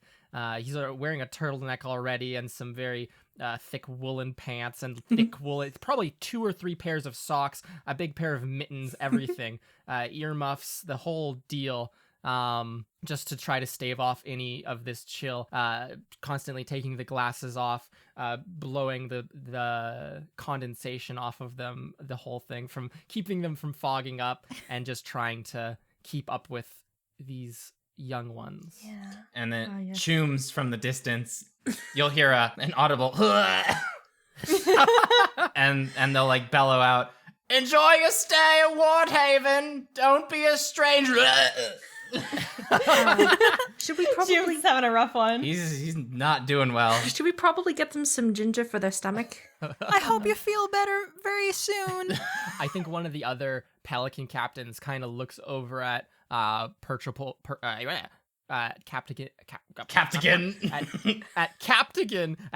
Percival Brightbreeches and goes, "Oh, so you brought a rookie aboard and still think you can take it out of me? You're not taking my record for most chunky barges brought in a single season. Don't you think so, Brightbreeches?" Oh, don't you wait! These are gonna be the chunkiest barges by the end of the season. You're gonna be on all at the chunk of my barges. They bring their heads back and start like flapping their wings. You're still coming over for supper tonight, right? Oh yeah, of course. See you there. Ah, beautiful. Hey, stop fighting out there! What's this about these chunky barges? Oh, well, it's a cultural touchstone with the city, I'm fairly certain. The chunky barges, I don't know the quite origin of them. I'm no historian on that matter. But from my I'm gonna shuffle with my papers a bit. A couple of notes fall into the deep snow a bit far out of reach, and I'll go, could someone grab those for me? I don't quite want to touch, but from what I know, Don't worry, I'll- barges, yeah. Oh, thank you. Perfectly. Thank you, everyone. The barges travel year in, year out. They never stop until they get iced in later in the season.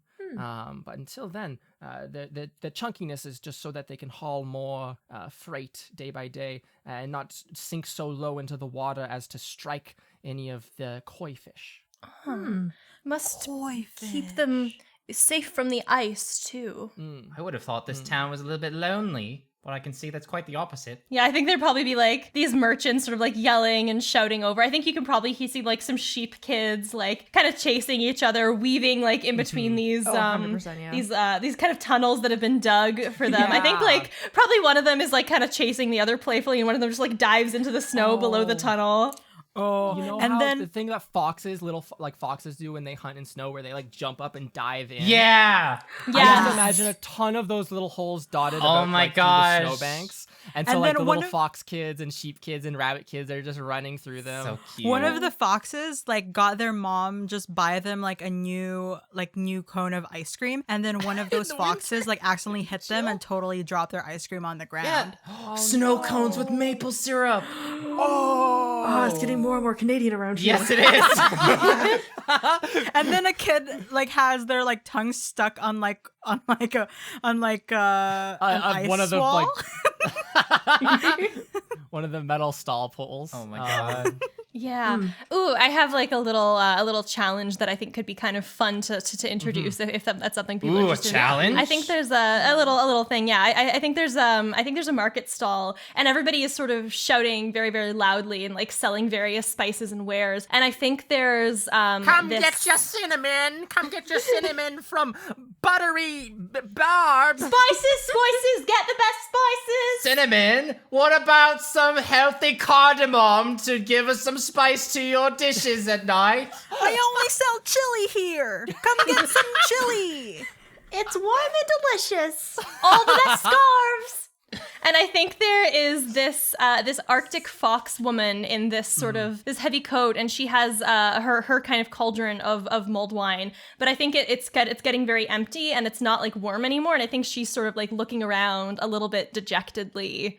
Her stall is not as successful as the others at the moment, and she's kind of looking around a little bit like, would anyone like some mulled wine? I would absolutely love some mulled wine. Oh, goodness me, thank you. You're my first customer today. Aw. Oh no, that can't be possible. No, Well, I don't at imagine. this place. It's a bustling market out here. And, Well- Especially with how popular it seems that that mulled wine seems to be around here. Yes. Well, to tell you the truth, it looks like I've had a lot of success because my cauldron is near empty, but these are just the dredges.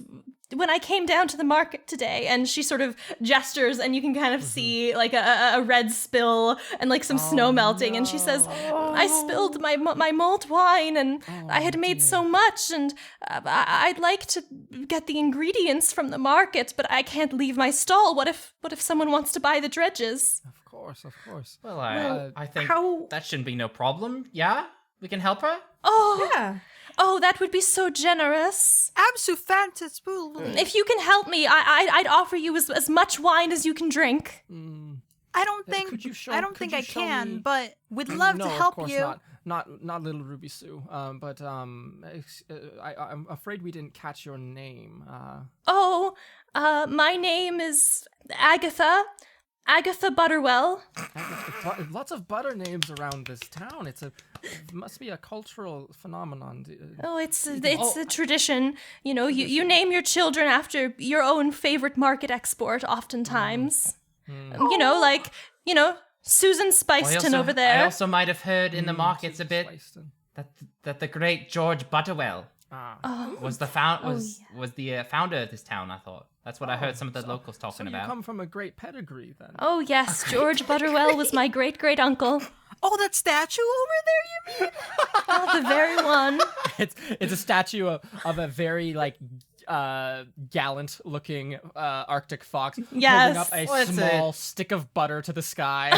Yes, A exactly. little bit run down, though. It seems a little bit in disrepair. Oh. Has anybody really taken the opportunity to fix it up? Oh, I can't say they have.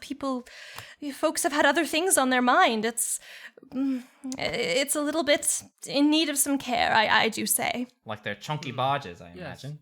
that's true. Most places.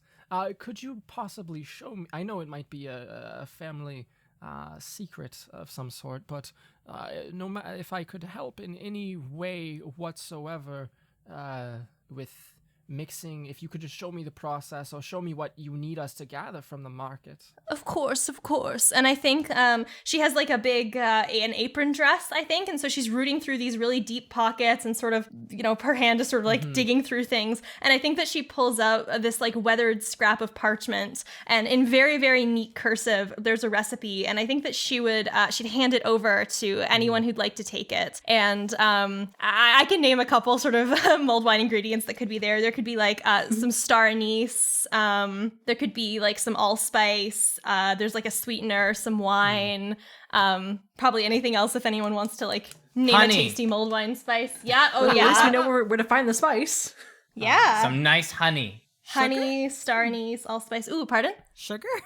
Ooh, sugar and honey. Oh, that's Oh, damn, that's some sweet ass mulled That's the wine. family secret. The family It's two secret sweeteners. is to only engage in heavy food vices such as butter and sugar. Yes. What's great about this mulled wine is it really knocks you out when you need to sleep. It's Yes. like the kids love it. Like you get energized for maybe a few hours and then the crash just hits you. Yes. Ooh, cinnamon It's a powerful sticks. You know form of those. NyQuil. Yeah. Yes. Cinnamon. God, this is a rich town for a little mulled wine. Jesus. Yeah.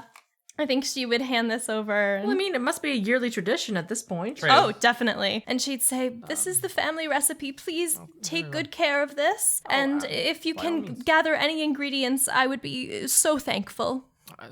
Absolutely. Of course, I'm glad to help. Don't worry, we'll be right back with everything that you need. Oh, thank you. And I think she sort of goes back to stirring the very small amount of mulled wine in the cauldron that there is. So sad. Okay. Now So- don't go disappearing on us. Huh? Oh, I'll try not to. Don't Thank mind her. you. She says the darndest things. Oh, That's how they are. of course. I have 3 grandchildren, and well, they're the love of my life, but they're very enthusiastic and a little strange. And I'm just hopping. Yes. Just on the side there. cannot sit still. In that case, we should probably figure out some sort of solution.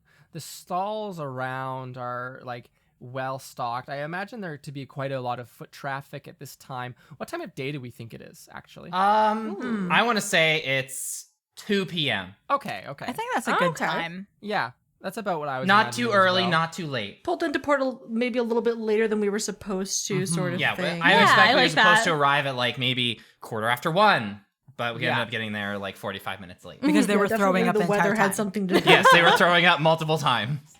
Or at least Chum stopping the was. boat so that they would stop throwing up. Pull the rope! I can't! Like we told them to take a break and they just wouldn't. Yeah. I see land. Okay, perfect. Stop the boat, please.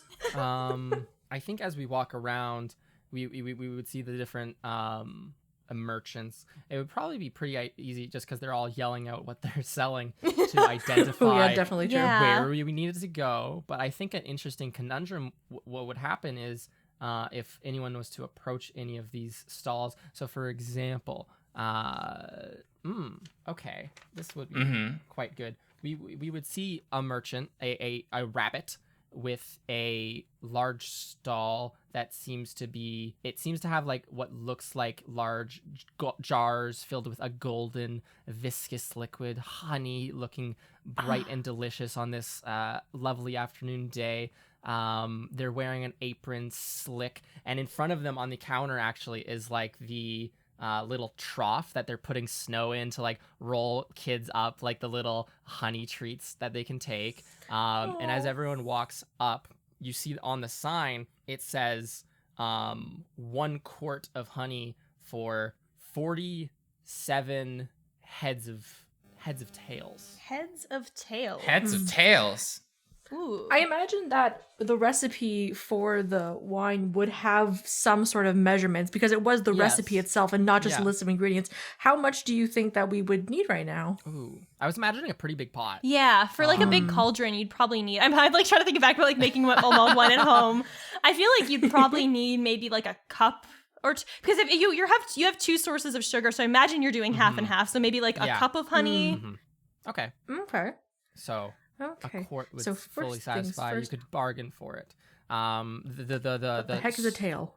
the rabbit merchant with this bristly face will say, how can I help you? You need some if you're looking for a lovely honey rolled snack, you're in the right place. How many can I get you? Just 5 for the group?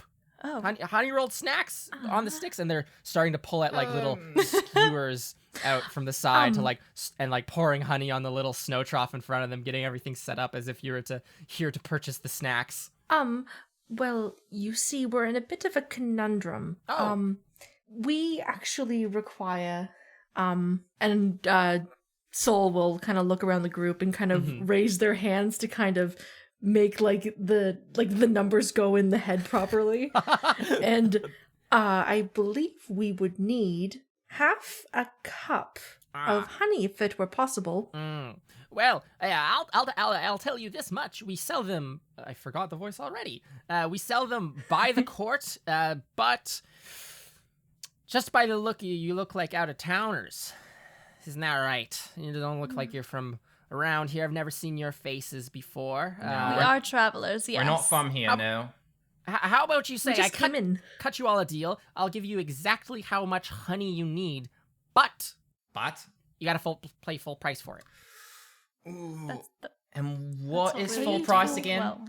Price for it. And they look over at the sign and like turn the sign to them so that you can't see it anymore. And I'll go, Thanks. 52 heads of tails. I'm fairly certain. That's the going price for a quart. Heads of tails. In this case, a cup. Do any of you know what a heads of tail is? I got and no what the idea. conversion would be. Pardon me. What exactly is heads of tails? Okay. It's a simple conversion. Heads of tails. 1 heads of tails is about equal to 2 puffs of air. 2 puffs of air is about equivalent to about half a liter, give or take, depending on the temperature of the day. That's pretty much it. So half a liter of Half a liter. You don't have liters? You're not gonna make it very far in this town if you don't have any liters. How about this? I'll just put away these little snacks right now, and they'll take up the skewers and put How them like, much? back in a bin. How yeah. much would 10 of these shekels do? What 10 could shekels, What could 10 those get us? Well, if we convert 10 shekels to 10 Dormian pebbles, then you would probably get a conversion rate of about like a quarter of a liter. Ooh. Has anybody got any more shekels? I'm just doing all of the math just in my head or something. Yeah, that's about quarter of a liter. And you need half a liter to get 10 two puffs of air. 2 puffs of air is about 1. So you're ways off. Excuse me, and I'm going to tap on their shoulder. Okay, so here's You like 2 jump puffs of up air. and tap. 2 more. So so good. that's 2 heads of a tail. Is that correct? Oh yeah, that's about it. I like your chutzpah, kid. That's 3 now. Do we have tokens to spend, or is it okay if we just this person? I feel like it's okay if they just are charmed by. Do you have? I think that's like, good. A thing, Ruby, that you could do? Let me see. Like, is this one of your like things you can always do? I feel like if that's the case. Oh, I could do something, but it's probably not something that I can do. No, shit, I can't. I don't know why I didn't convert my pine cones into shekels before we left the port. oh, pine cones are going a good rate these days. You should probably get those into shekels. No, it doesn't say that. Like, Okay. there's anything that I can get from this. But I'm I feel like laughing and smiling, which is something I Yeah. can definitely do. Absolutely. I feel like you're a charming little Joey. It's perfectly fine. I could also this- throw in something as well, to like sweeten the deal. Yeah. So Angela's gonna say, All right.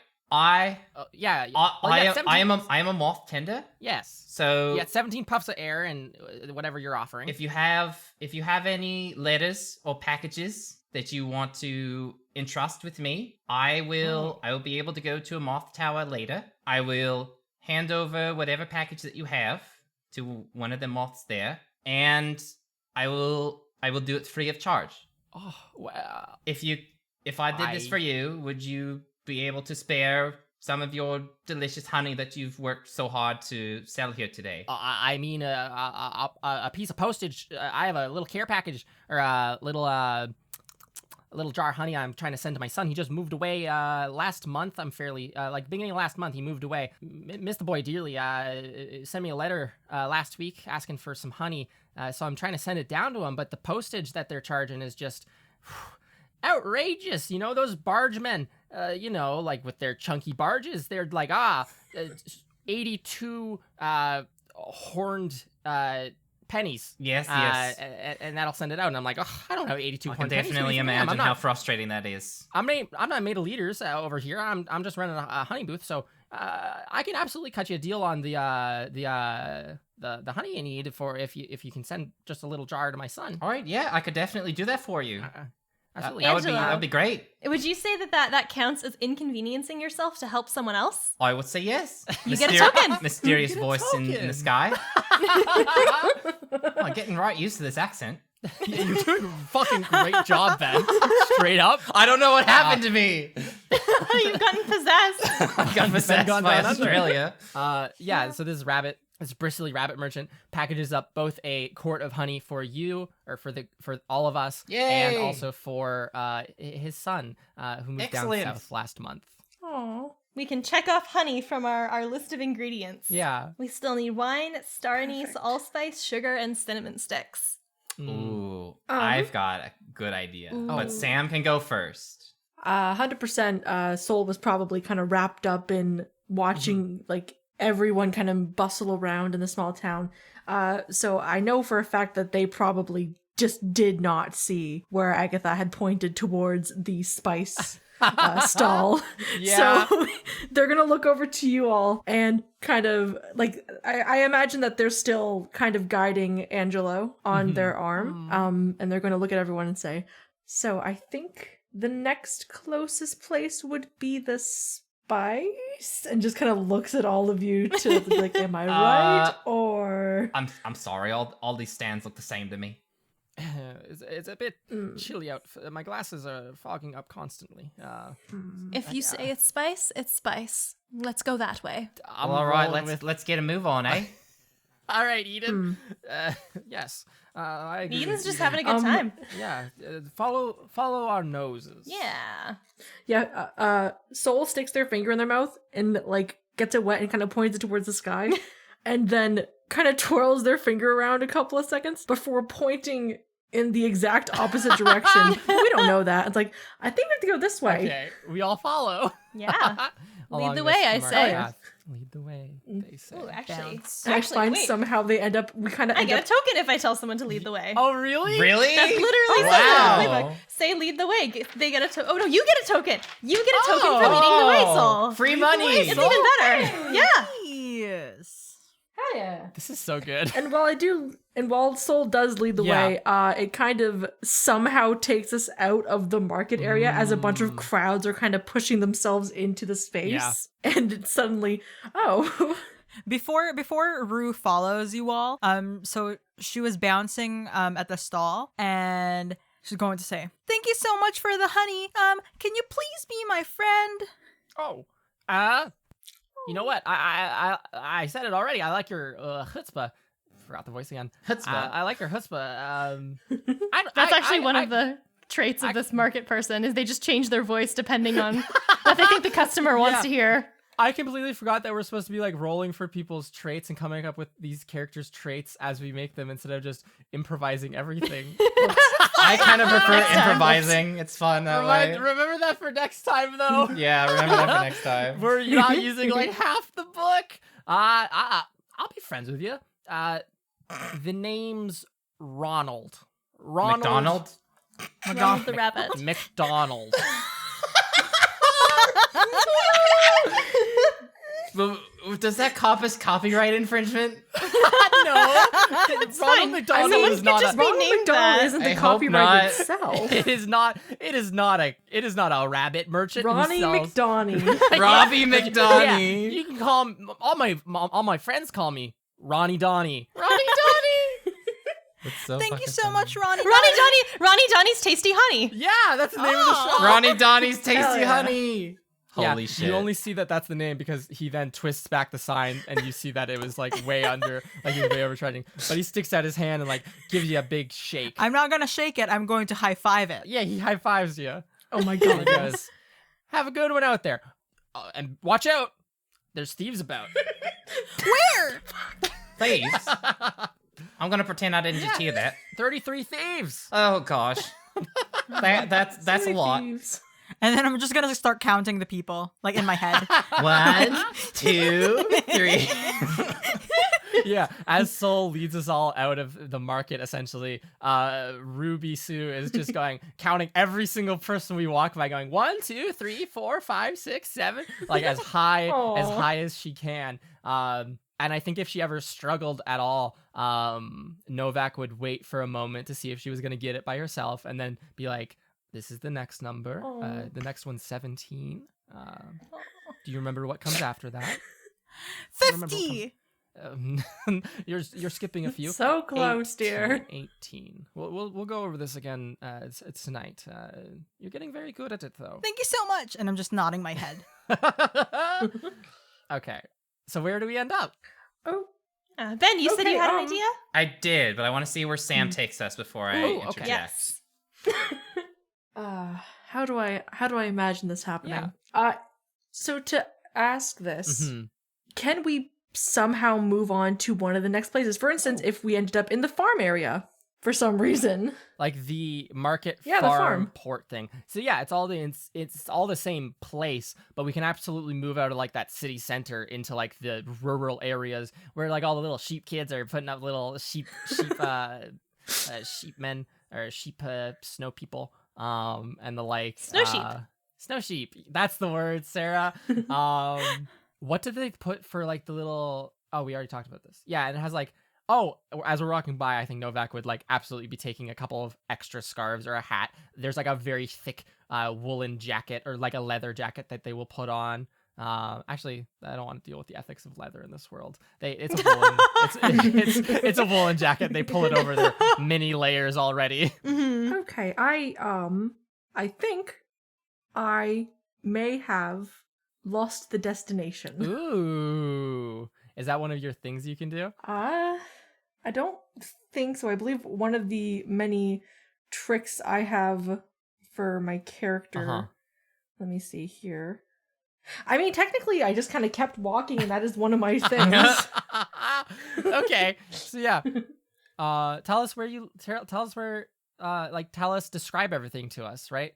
Like, tell us what the world is, tell us what we see and who we see and all this stuff. What do we smell? Where are we going? Where do we Oh my end up? god.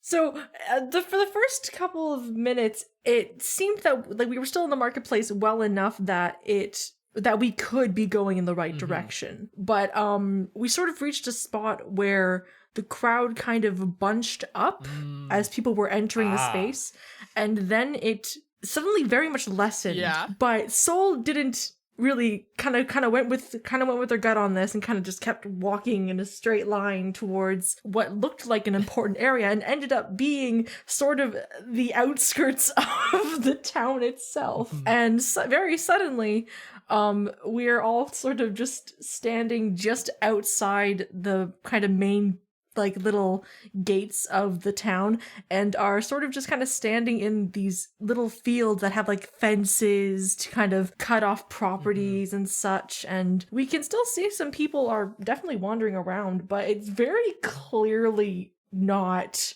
where we were supposed to be going. Okay. And that's around the point where Soul kind of realizes, oh, I've completely took us to a different place, actually. But it's beautiful out here, though. If you stop for a moment and just look at the snow-covered fields, all of the life that's insulated underneath, waiting for the new year to spring up again. All these lovely homes, you can see the smoke burning in the chimneys, lovely families inside enjoying a warm afternoon supper. It's just the crisp air. Do you feel it in your lungs? It just makes you feel... You just know how late in the year it is. You feel everything coming to a bit of a standstill as everyone shelters inside and seeks companionship. Angelo, can you see any of this? You should try to make a sketch or something for later, I think. Well, we could work on it tonight or tomorrow, whenever you're I definitely understand what you're saying, and I guess looking around as though I can't really see much, everything's a little muffled. But I think I could probably make some art of this, you know? Yes. I could definitely capture the essence that you're describing right there. I think we've taken a moment to bask in the grandeur of the world. Yeah, token baby. Token baby. I like how that's their response to this happening. I know. Okay. And then I think I'll turn to Soul. Novak turns to Soul, takes off these glasses once more, rubs them on the scarf just to clear, and puts them back on their tiny little shriveled eyes, and will address Soul, and will say, and look, you've brought us out here to this wonderful place, and even though it's not where we were meant to be going, we had this wonderful time, we saw this wonderful sight, we realized how beautiful of a place it is that we are in at this time of year. You know, do you know anything else? What else can we learn from this? This excursion today, this getting lost but not being lost, Soul? In a way, I don't think that we've gotten lost.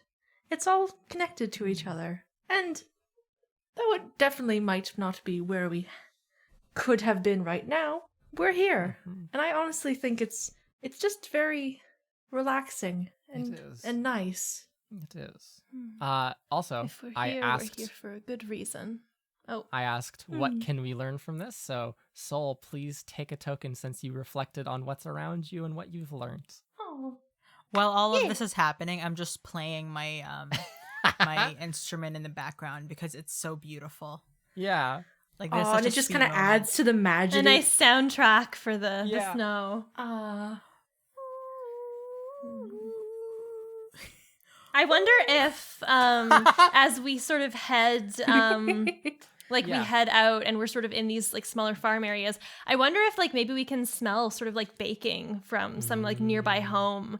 You know, maybe somebody making something with like some sugar and such things. Like maybe we can. Look at Sarah bringing it back that home. Smart. You know, one of these little farming communities with what was it, rapscallions and merrymakers alike. Rapscallions and merrymakers. And peaceful livestock. Oh, before we even move on to that, we were basking in the glory of the landscape and everything around us. Where are the rhino beetles kept during this time of year? Ooh. Is there like big barns for them and everything? I would say the rhino beetles stay in like larger barns, you know, because it's winter and bugs tend to hibernate in the winter. So they're not going to want to be out and about during the cold. They want to stay warm where they can sort of sleep throughout the colder months or seasons. And especially beetles. Yes. I think there might even be like little furnaces and chimneys, like wood stoves inside of They've the got barns. their own little personal like bug furnace. Yeah, because they need to stay really warm during They the need to winter. stay nice and during the toasty. chill. But we would probably smell something in the air, right? People baking different things. Apples are a big commodity here, but would they still be like fresh? Do you think like they would still have any left over? Or what's a more wintry thing, a sweet kind of baked good that they could be making? Apple pie, apple fritters. They could turn all the apples into cider. Ooh. Yeah. Ooh. Also, sort of potatoes are like a wintry root vegetable, right? What if there was sort of like a sweet potato dessert of some kind that was very popular here? Oh, what if it was like a moon cake, but the filling was like sweet potato, like sweetened? Ooh. Sweetened potato. It's kind of hard to say that the apples would be technically fresh because apples are more of a springtime or fruit. like But fall.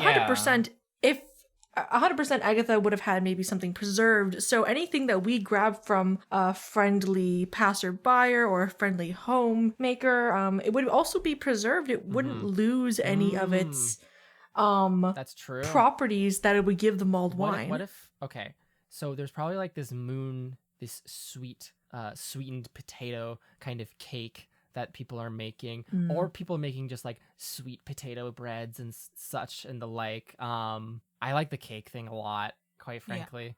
Yeah. I also like people having like little jars of preserves. Everyone has their like little preserve nooks inside their homes. What if we see someone who is walking to their neighbor's house carrying hot pie and like a bag full of preserves because like they're just like a family, like neighborly kind of place, right? So they're sharing their sweets. Mm-hmm. Is it the pie or is it one of these potato cakes? Like the potato cakes. Okay. What's the name of the potato cake, like Sarah? Or Ben? Ooh. Because you kind of both combo came up with this. One word at a time, name the dessert. It has 3 words. Name it. Okay. One at a time. Creamy Meringue. Creamy meringue. cakes. The last word will be cakes. What is the third word? What is the third word? Okay. Creamy meringue winter. Creamy meringue winter cake. Creamy meringue winter cakes. I love it. Beautiful. Oh, this game is very fun. Okay, so how does this interaction go? So we see this family kind of bringing food over to their neighbors. We smell the sweetness in the air. We see the creamy meringue. Creamy meringue winter cakes.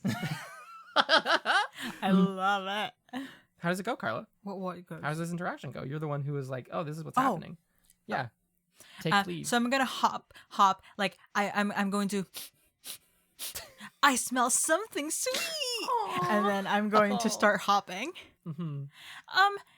Excuse me, ma'am. Oh, hello, dearie. How are you? Hi. Those pies or whatever that thing that you're carrying is smells so good. My name is what was my name again? Ruby Sue. Ruby Sue.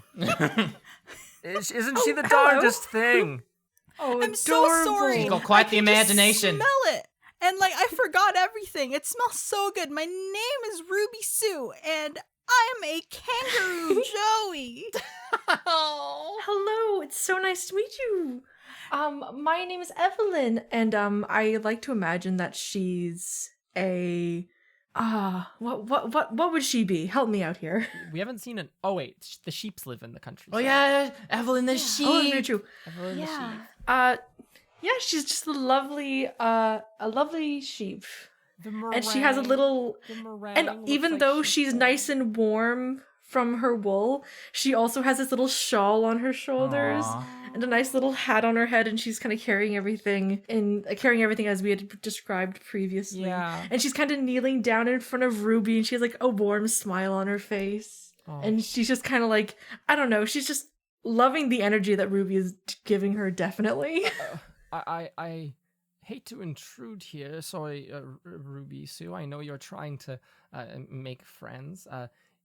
By chance, you seem to be baking at home. Do you happen to have any spare sugar? We're trying to run some favors for Agatha Butterwell at the market. She's had a disaster, and quite frankly, that's not okay to happen on such a wonderful Oh day. dear, is she okay? To my knowledge, she seemed perfectly fine. Just that the mulled wine had spilled all over the snow. So we were trying to run some errands, find some things, and I was just wondering. On our ingredient list, it said that there was we needed sugar. So I was wondering if you could spare a cup for a new neighbor. Oh, yes, of course. I love Agatha. She's the sweetest thing. I'm so sorry to hear about her mulled wine. It's a tricky business, that ice. I just need to drop off these things to my neighbor's house. And of course, you guys can follow me back to my little farmhouse and I can get you guys some sugar. Sounds perfectly wonderful to me. Do you need a hand carrying anything? Oh, if you could help me, that would be lovely, dear. Thank you so much. Yes, and she of kind course. of, she doesn't let go of the giant bag of preserves, but she does sort of hand over the pie that she's been carrying. She's like, oh, just be careful. It's a little bit hot at the bottom. I would suggest holding the sides. Of course. I think what I can do if it gets too hot is I can sort of strap it onto. I feel like I'd have a bag like that sort of rests on my shell because it's not as. Correct me if I'm not a tortoise expert. I imagine it's not as heat sensitive as the hands of a tortoise. And so if anything is too heavy or too hot, I can always sort of wear it on my back. Sarah, notable tortoise. That's awesome. And now the tortoise biologists are going to be like, actually, It probably warms you up a little bit. it probably Yeah. does. Because the shell is part of a tortoise's body. It's Yeah. not an external element. Warms your house. Yeah. It warms the house that is your shell. I'm just trying to think. How far away would you guys say her just be- neighbor's house is? I would say it's like a brisk walk, Yeah. just down the road. Yeah. Gives us I a- actually imagine. Yeah, Oh, I was gonna say that I imagine her being almost close to the neighbor's door. Oh, really? Yeah. Oh yeah. Oh, okay. So I was gonna say that maybe the neighbors, in a sense, is that kind of like when you leave the main part of like the town, you kind of look to the left and the right, and there's like the two first like farmhouses that like kind of raise different animals, maybe grow like maybe one raises the rhino beetles, the other one kind of grows like grain and that sort of thing. Yeah. Maybe some sugar cane. And so she's kind of coming from her house and just kind of going across, and that's where she kind of bumped into us in like the middle of like the front part of the town kind Yeah. of thing. Okay, so it's just across the street. Easy. Yeah. Yeah. Very easy. Except there's ice. Yes, everyone watch out for ice. We can suffer no further injuries to any preserves or foods on this day. Like Oh, with my yes. walking stick, I'm sort of like putting it onto the ground in front of me, like very deliberately. Yep. I think I walk just very slowly as a person anyway, because I am a tortoise. Yeah. And so I'm like very, very deliberate, maybe almost too slow, but I'm a very patient person. And so as long as everyone else is, I don't mind taking a Yeah, I think little bit of extra time. Bollocks, ice is like staring into the sky. Yeah, I think kind of Soul is, I think as Evelyn is kind of bringing everyone over to the neighbor's house to kind of drop off the different preserves, Soul is kind of like has their head up to the sky and is just kind of like, I don't know, taking in all the sense of the Yeah. place that they're in. Yeah, So because there's a lot going on. who wants to? What does Soul smell? Like, what's everything? They definitely smell the preserves and they definitely smell the pie. I think there's a distant smell of like warmth, definitely like from one of the barns. Like you know how like you can smell the briskness of like a cold winter air, and you can kind of smell like the heat of a fireplace and that kind of stuff. Like that's kind of like the mix of what Soul's getting right now. Like, but it's definitely an undertone as like the cake is being brought across like their nose as like everyone's kind of walking by to follow Evelyn to the neighbor's house. Okay. Sam, you must have so many tokens already. Just collecting them like poker chips. It's a horrible addiction. But I have so many of them now. So many. I've been hopping so much the entire time that I think like as you all like walk up the stairs to the door of the neighbors, I think I'm just gonna get some rest by like the trees up front and just sit down. And I know that I'm supposed to be energetic, but you know, It's been a big day. it's been a big day. I'm gonna sit next to Ruby Sue, and I'm gonna start drawing. I'm gonna start drawing next to them, Nice. Aw, start your little piece of the area. and I'm gonna share pictures of my progress with her. Do we want to act out a scene of the other neighbor, or do we want to say that we No. I drop don't off think the that's stuff and necessary. head I back think- across the street kind of thing? Yeah, we get our cup of sugar. We help this person out. I think I'm gonna spend just for that sake. I'm gonna spend one of my tokens to keep someone safe from the difficulties of the world which in this case is just the difficulties of crossing this path and potentially slipping on ice and spilling your preserves all over the path like a hooligan. Even I think there's a couple, like a little pack of like fox kids like running around out here. Like there's not those little tunnels anymore. They're just running around like just gallivanting, like tackling each other to the ground, throwing snow at each other, like scraping ice and being like, stop. And I think as we're like walking out, Evelyn like almost bumps into them, and Novak will like put out his cane and like stop her and be like, oh, just 1 second, let the young children pass. And he'll wave gracefully at them as they all run by, little monsters. One of them probably like sticks their tongue out at our people. Yeah, and they're like, out of towners, you're so weird. And like, yeah, just you're running. so weird. Oh, don't mind them. They cause a little bit of a ruckus, but I swear they're harmless. You're all so smelly. So mean.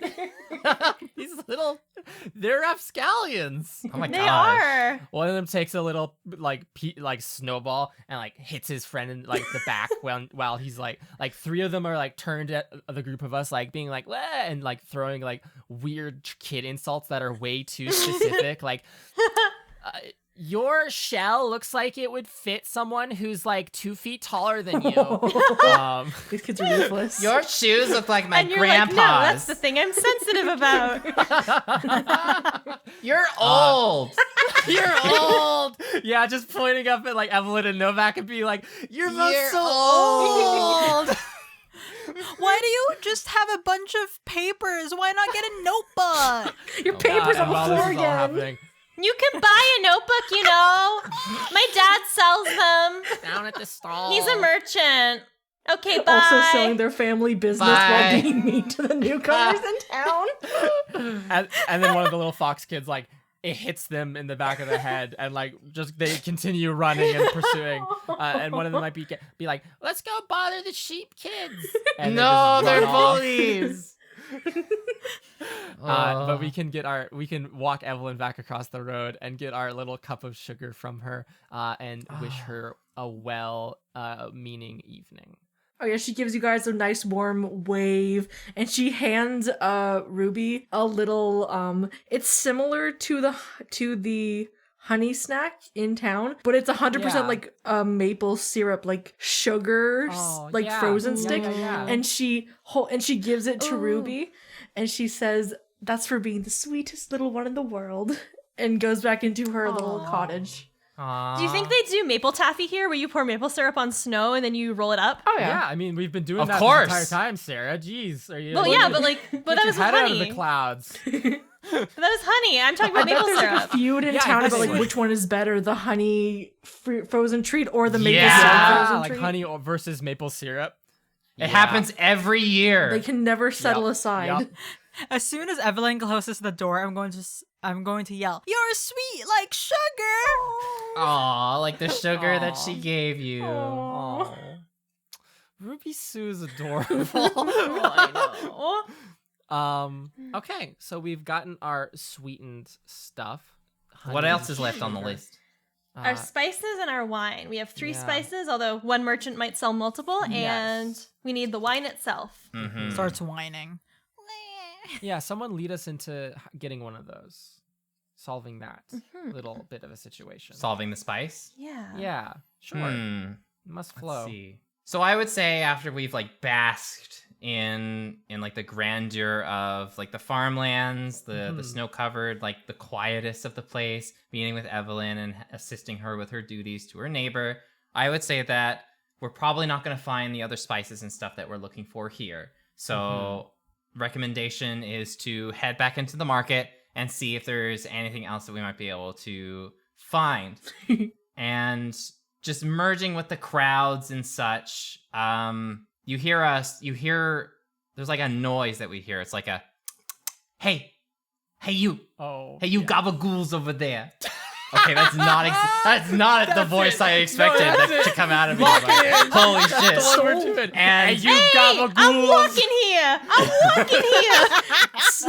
Sola looks over to Novak as the most like literate person of the group and says, "What's a gabagool?"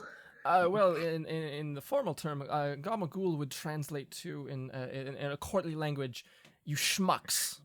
Or maybe that's not even formal enough. You lot of people walking in my path who I'd like to address. It's a street term. There's not really a translation, good translation for it.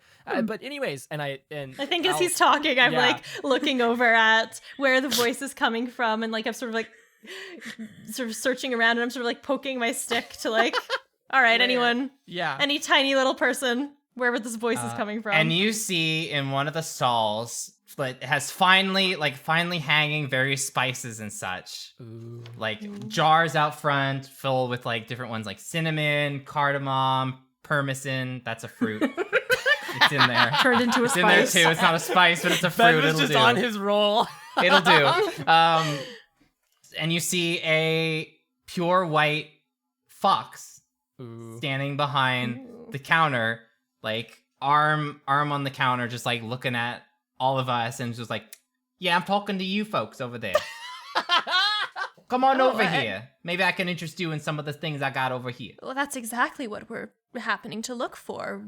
Do you happen to have any cinnamon or allspice? I might. Let me just see down here. And he reaches down underneath the counter and pulls out what seems to be exact portions for the spices that we're looking for. Ooh. And hangs them on the counter. And additionally, he reaches underneath and is like, I know you need a little more than that. So I've got some star anise as well. You might be looking for that. And plonks it on the counter.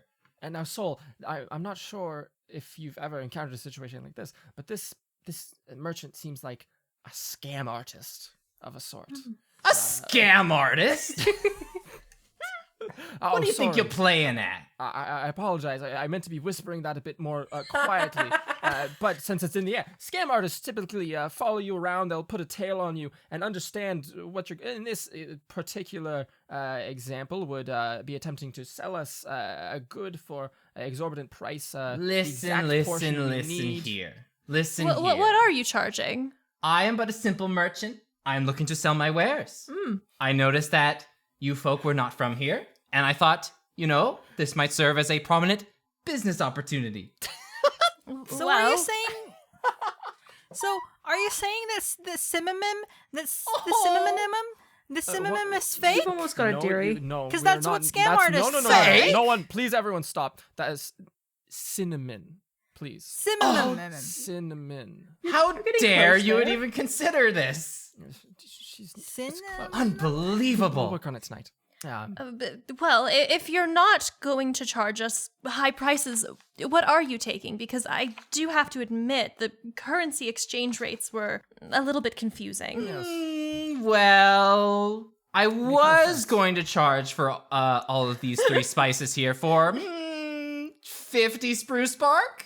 50 spruce bark.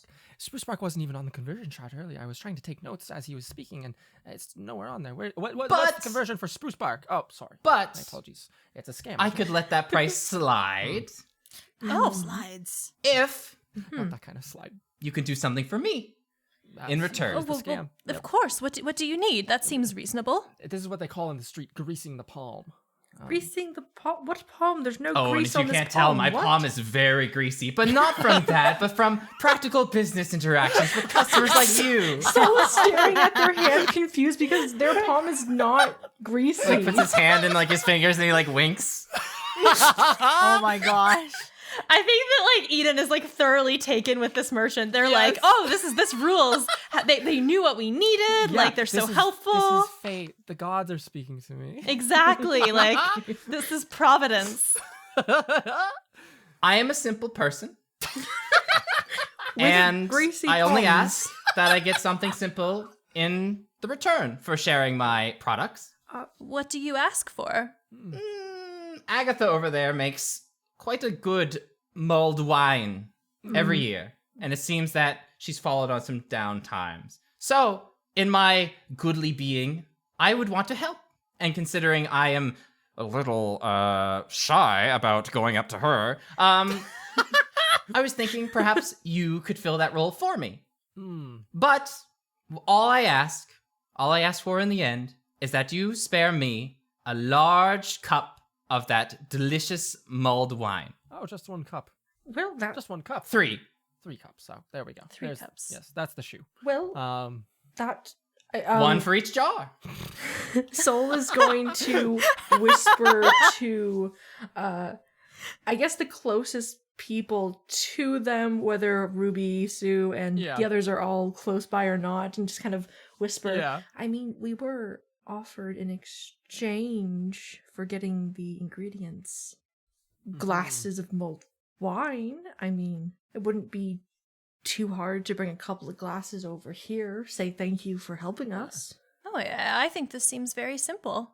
Oh yes, a simple task indeed. Before I am a simple man.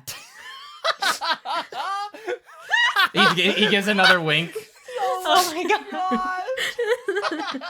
Now, I may not be a good judge of character, what but did even I you- should say that the winking is getting very unusual. What did you say your name was? They call me Pascal. Pascal's wager. Oh, that's so I good. love this town. I have a bit of a name for myself around here, as you could probably imagine. Well, you just told us it's Pascal. Yes, and that is what people call me. Anyways, I Amazing. think You're a there's smart no- cookie. Oh, thank you. I appreciate that. It's nice to hear recognition every once in a while. Have you read anything, any work? I see by your facial expression that it was just based on the conversation. I am so sorry. I think we should take Pascal up on the offer and be on our way very quickly. Yeah, it sounds like a Yes, very fair deal. I think this is completely fair. It's always nice to encounter a generous spirit like yourself. And I do hope that you keep your end of the bargain, because it does get oh so cold this time of the year, and I just couldn't stand it up being without any of that sweet, delicious mulled wine. I imagine that You know? Pascal starts talking a little bit loud as like the dramatics, like voice gets a little bit louder. A couple of people from a stall next to them kind of look over, but they're also used to the way Pascal does their business and kind of just look I was away imagining- and go back to their customers. I was imagining Pascal off to like the side corner of the market, like away from everybody else. Like when they first called, they were like, "Psst, "Come over here." Right? But 100%, it's loud enough over that other here. people can Yeah. hear it at some points, and they're like, "Yeah, this happens every year." So out of the goodness You're so of my very heart, kind. I will give you the spices that Agatha requires, but in return, I only ask that you get me at least 3 cups worth of that mulled wine for myself, so I may savor it on such a cold, cold night as tonight. Thank you so much. Do you want me to clean up all that cups behind you? Yes, those. There's a lot of empty cups behind It you. looks to be about 20 by my count of empty. Oh, no, pay no mind to those. Those are perfectly fine. Very, very well. Is that? Pay no attention to that. pay no- That's private business. Pulls it like a So secondary Ruby Sue. curtain down to hide them all. In this instance, Ruby Sue, it's polite to ignore since it's such a generous offer on Pascal's part. It's nice to, or it's just generally polite not to comment on the state of other people's homes and shops, because it could be rude. Yes, listen to your grandfather. Sorry, no, that's not the case. But it's here. shaped like a tower. It's so No, cool. young one. Isn't she the darndest thing? Anyways, the spices now, and we'll be on our way. Pascal reaches underneath the stall again and pulls out like one of those like 6 slot like trays that you can just carry that has like rope. And he puts the 3 jars in there. It's sort of off balance a little bit, almost like he intentionally did that. And then he hands it over to Ruby Sue. Oh no! There's your I'm spices going now, to- little one. I hope you don't drop it. Wink. I would never. I am very, very responsible. Soul, did you see the wink? It was part of the scam. It's so clear. It's clear as the day, son. Yes. I can hear you, and no, it's not a scam. No, that I understand that you talk a little bit Merchant's louder, honor. but they can still hear you. I'm just so worried for the. Anyways, thank you. Now run very along. much. I expect my Yes. mulled wine back here later when she's all done. I'm going to take the Trey. tray, and I'm going to look like I'm about to bounce up. Oh no! Oh no, oh no, oh no, oh no. Ruby, The dear. world in slow motion. Ruby. Pascal's Ruby. fingers steeple. Please, no, don't jump. Oh, what? Why? Hey, But that's how I move. hey, Ruby, how about I carry that for you? And you can jump as much as you want then. Mm-hmm. How about we take, and I'll take the middle one that was like kind of causing the disbalance, like the middle little jar of, which one would that be, Ben? Like, what jar was in the middle that was causing it to be like unbalanced? The cinnamon. The cinnamon. Novak will take the little jar of cinnamon and hand it down to Ruby Sue and say, you can carry this one by itself and hop as much as you want, so long as you keep a firm grip on it, okay? I'm going to hug it. And I'm also going to hold onto the tray to the side of my armpit. I love having responsibilities. Oh. Oh, I bet she does. How about we bring this over to Agatha? We have the sugar, we have The honey. the honey. We could bring these over for right now and then. The wine, right? Yeah, we just need the wine. Yes. The wine. Where are we going to get that? I don't suppose there's a brewery in town. Do I smell anything? Is there anything around? What's going on, everyone? What's the situation? How would we perceive a way or understand a way or intuit a way? Whatever. Describe the manner in which it happens. What if there is someone like walking like zigzaggedy? Oh, Yeah. no. They walk out of this. They walk out of this It's like pelican. building. Oh yeah. It's Percival. They're sort of flying zigzaggedy. Yeah. Oh yeah, they try to take off Oh, immediately. that's good. they walk out of a building like zigzaggedy. Yeah. And sort of like just being rowdy and loud, but they're not like kids that are just like Yeah. playing around. It's sort of very obvious that there's something happening there They're drunk. Within that building. You can say they're drunk, within Carla. that building that they walk You're out not of. actually Ruby Sue. You understand the concept of drunkenness. Ruby Sue points and says, "That man looks weird and is wobbling a lot." You zigzaggedy. He's exactly. Okay, I can. Okay, hang on. Yeah. Bring us there. Why is that person being weird? They're walking side to side and like they're dropping all their things. Sir, you dropped the coin. Ruby Sue, both hands on the jar of cinnamon, please. You promised. Don't. I think we might have found somewhere to get our wine. I would say so. Uh, Do you think we could just So, go and ask if they could spare a pint or two? My glasses are so foggy that I can't really read the name of this bar or tavern or pub or brewery or microbrewery or whatever it happens to be that we're looking at right All here. I see is a sign. Yeah, I just see a sign. My glasses are far too All the foggy. letters are just Someone with- blurred. Someone with better eyesight, could you please read it out for us? Oh my goodness, someone please read the sign. Of course. It's Alison Albrecht's Ale House. Azalus Albrechts. That sounds like an elf name. Oh my god, shit! Oh no. Well, I just gave you a high elf name to use if you want. Oh. I think an ale house. Would they have wine in there? I mean, it's an ale house. It is a specialty. I would of imagine they got the all town, kinds of isn't it? alcoholic beverages. Oh, that's a fair Yes. play. I think it would be safe first to drop off what we have gathered so far to Yes. Agatha, and we'll let her know. Yes, we've gathered quite a lot. Yes, we have, and they're not gonna look directly at Ruby Sue, but they're gonna say, and I think it'd be best if we kept our hands clear of anything for when we go and pick up the wine. I imagine her just kind of like absent-mindedly like hugging this jar of cinnamon, and then it like slips a little bit as her like mind becomes unfocused. Like just the head is like on a swivel almost. Oh, yeah. Like her body and legs and head cannot stay still whatsoever, and so she's just constantly Exactly. like readjusting with this jar of cinnamon. Honestly, I am probably like dancing, like when kids like they bought like a their parent allows them to hold a bag and they just like twist it around and like Absolutely. Yeah. Like when you I'm give holding a on kid... to the cinnamon bottle. It's like because you were I'm- saying earlier that and you I'm had like the dancing. tray and everything, right? I imagine you're spinning Yeah. that, but like the force of this, like the speed of it, is keeping the jars in place. But it's like everyone in the group is panicking except for Ruby Sue.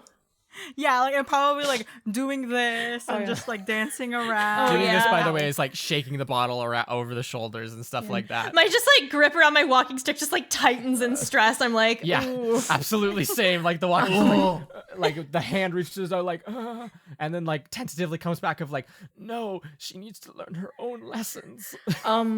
Soul is going to walk over and kind of kneel down in front of Ruby Sue, and they're gonna say, "Do you want to help me bring the ingredients over to Agatha before we? You can go play with the kids if you want to. We can take care of whatever's happening inside that building over there, and you can play out here with the kids. Doesn't that sound like fun?" But I want to know why that person was wobbling. They're sick. They were traveling on the ocean as well. Seasickness is a very real thing. Oh yeah. Yes. Sometimes you saw can it get earlier. you can get off the water and you can suddenly feel seasickness. And I think that's what they Remember were what doing. happened Remember to Toombs Percival and Bright Percival? Beaches? Yeah. Yes. Sometimes What Eden said. all the best sea captains, when they're finished a voyage, they feel a bit sick to their stomach, so they all go to the ale house or the brewery, and they sit there until they feel a little bit better. Yes, and then the leave, ale house right? filled Is with that true? ginger ale Exactly, it's ginger would ale calm for their stomach stomach. aches. Ginger beer. Ginger ale. With everyone And ginger speaking, wine. Yeah. with everyone speaking to me like in like this unanimous kind of thing, I Yeah. am going to speak my true feelings Oh. on the subject Ooh. and be like, you know, honestly, I sort of feel that there's a little bit of lying going on here. Oh, she's too sharp for us. Yep, there's no point in lying to her. They're drunk. Yes. They probably drank Quite a little bit drunk. too They're much. intoxicated. And Mhm. yeah. You mean the alcohol? Yes, Yes. alcohol, I can hear them wine, bumbling ale, from within the likely inn. ale or something of the sort, or the ale house, whatever. Lovely Yes. mulled wine to keep warm on such a cold winter, Mm. cold chilled day. But anyways, Oh. let's run along. You won't have to learn any more about that until much later. I dearly hope. We'll run along and deliver these things to Agatha, and then we'll go fetch ourselves some wine from the ale house. Sounds I like didn't an write the excellent name idea. down. What was it again, Sarah? Allison Albrecht's Ale House. Allison Albrecht's Ale House. Albrecht. Building is Yes. all brick. It's on a small mountain. Interesting. I quite know my way around an ale house. I'm just gonna jump and zoom all the way to Agatha. Yeah. Hell yeah.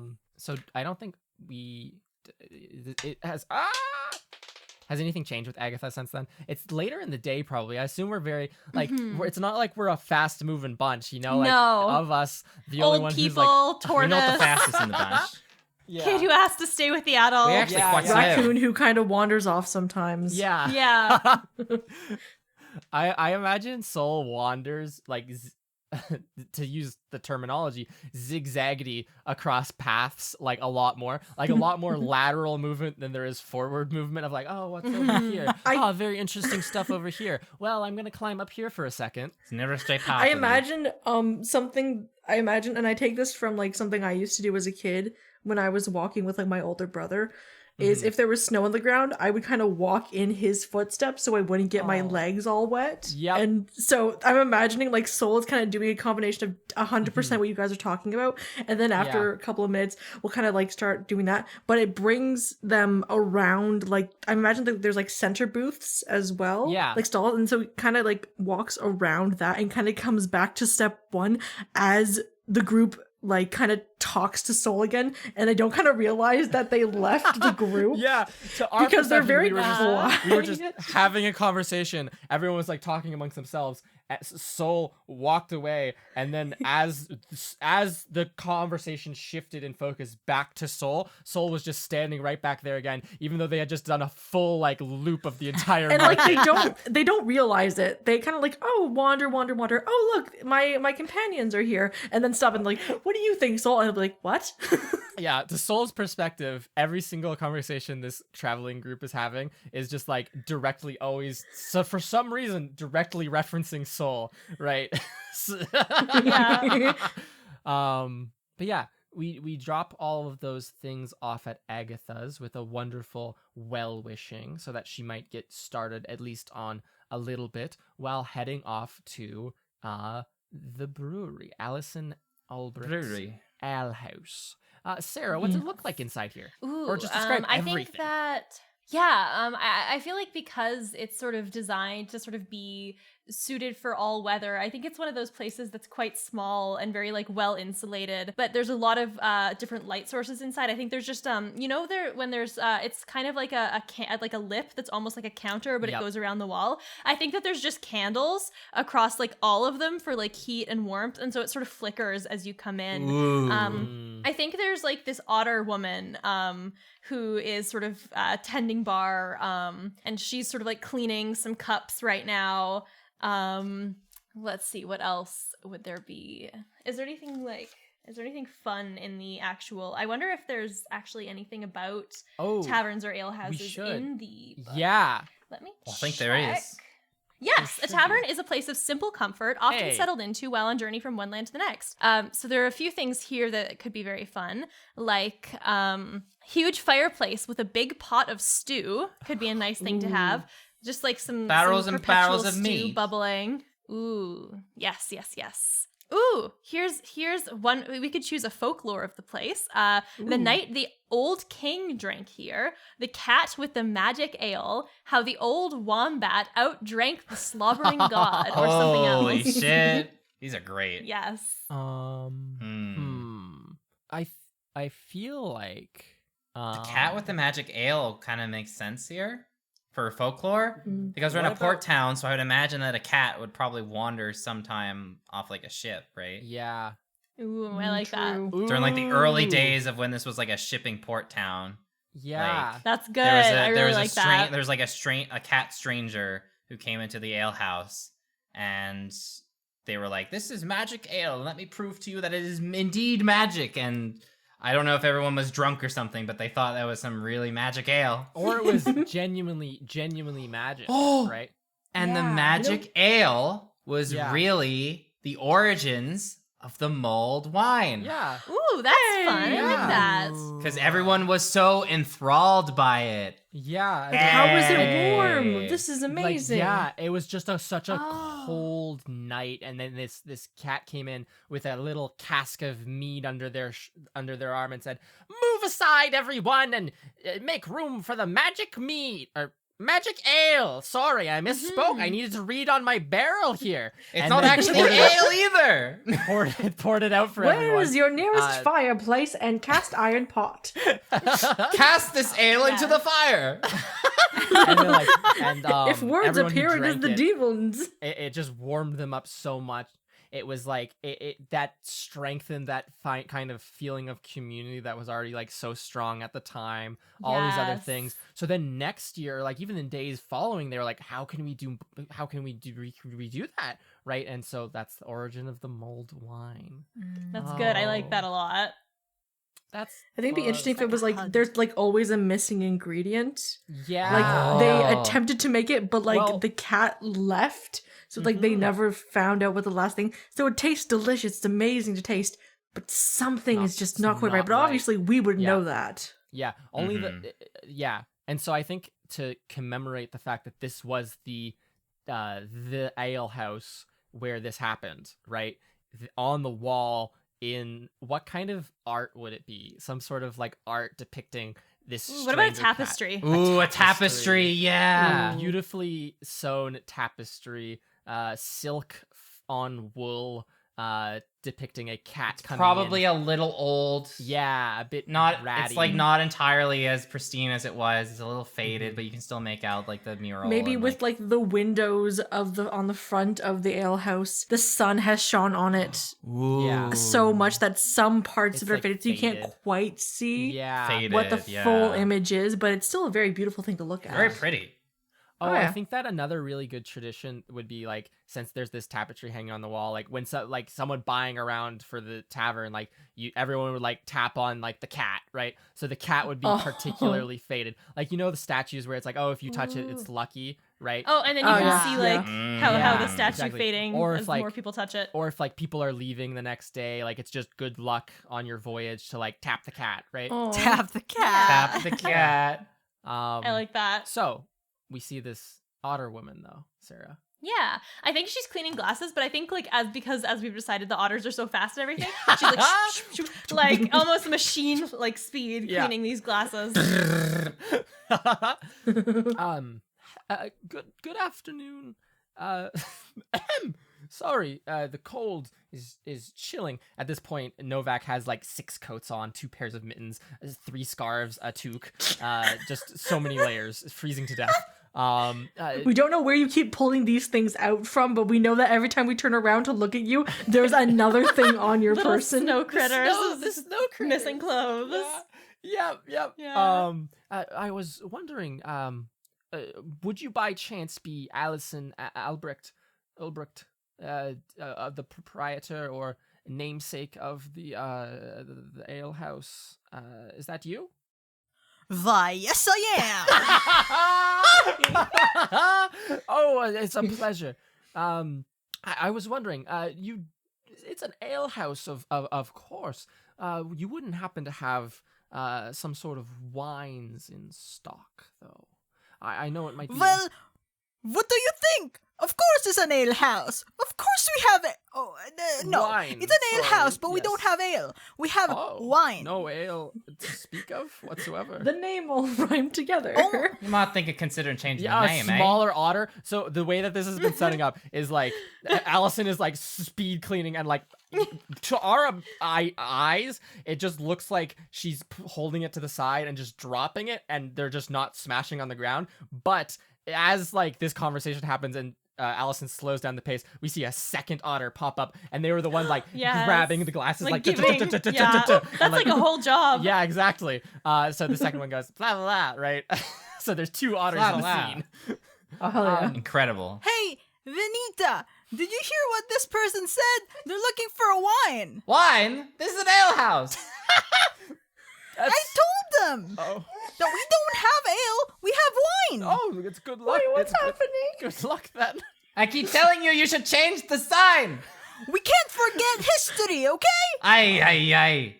So how would one go about getting some of this wine? Yes. How would one get how much their- does it cost? We've had some currency difficulties, but if Yes. you need a card reading or perhaps a letter delivered or something like that, we would gladly exchange our services. A painting. We've got many have services some available pine among our cones. group.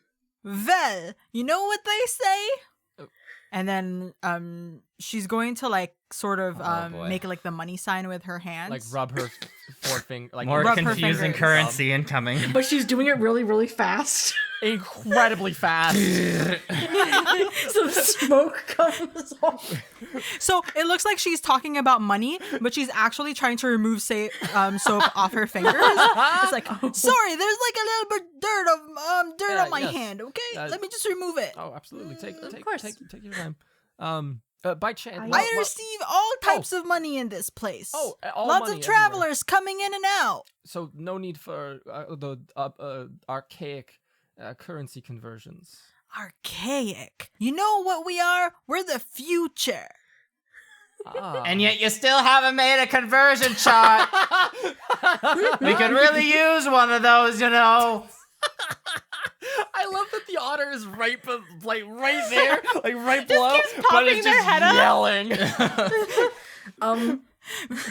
They're just a very loud person, and that's okay. You know, it's like she doesn't even know I'm here.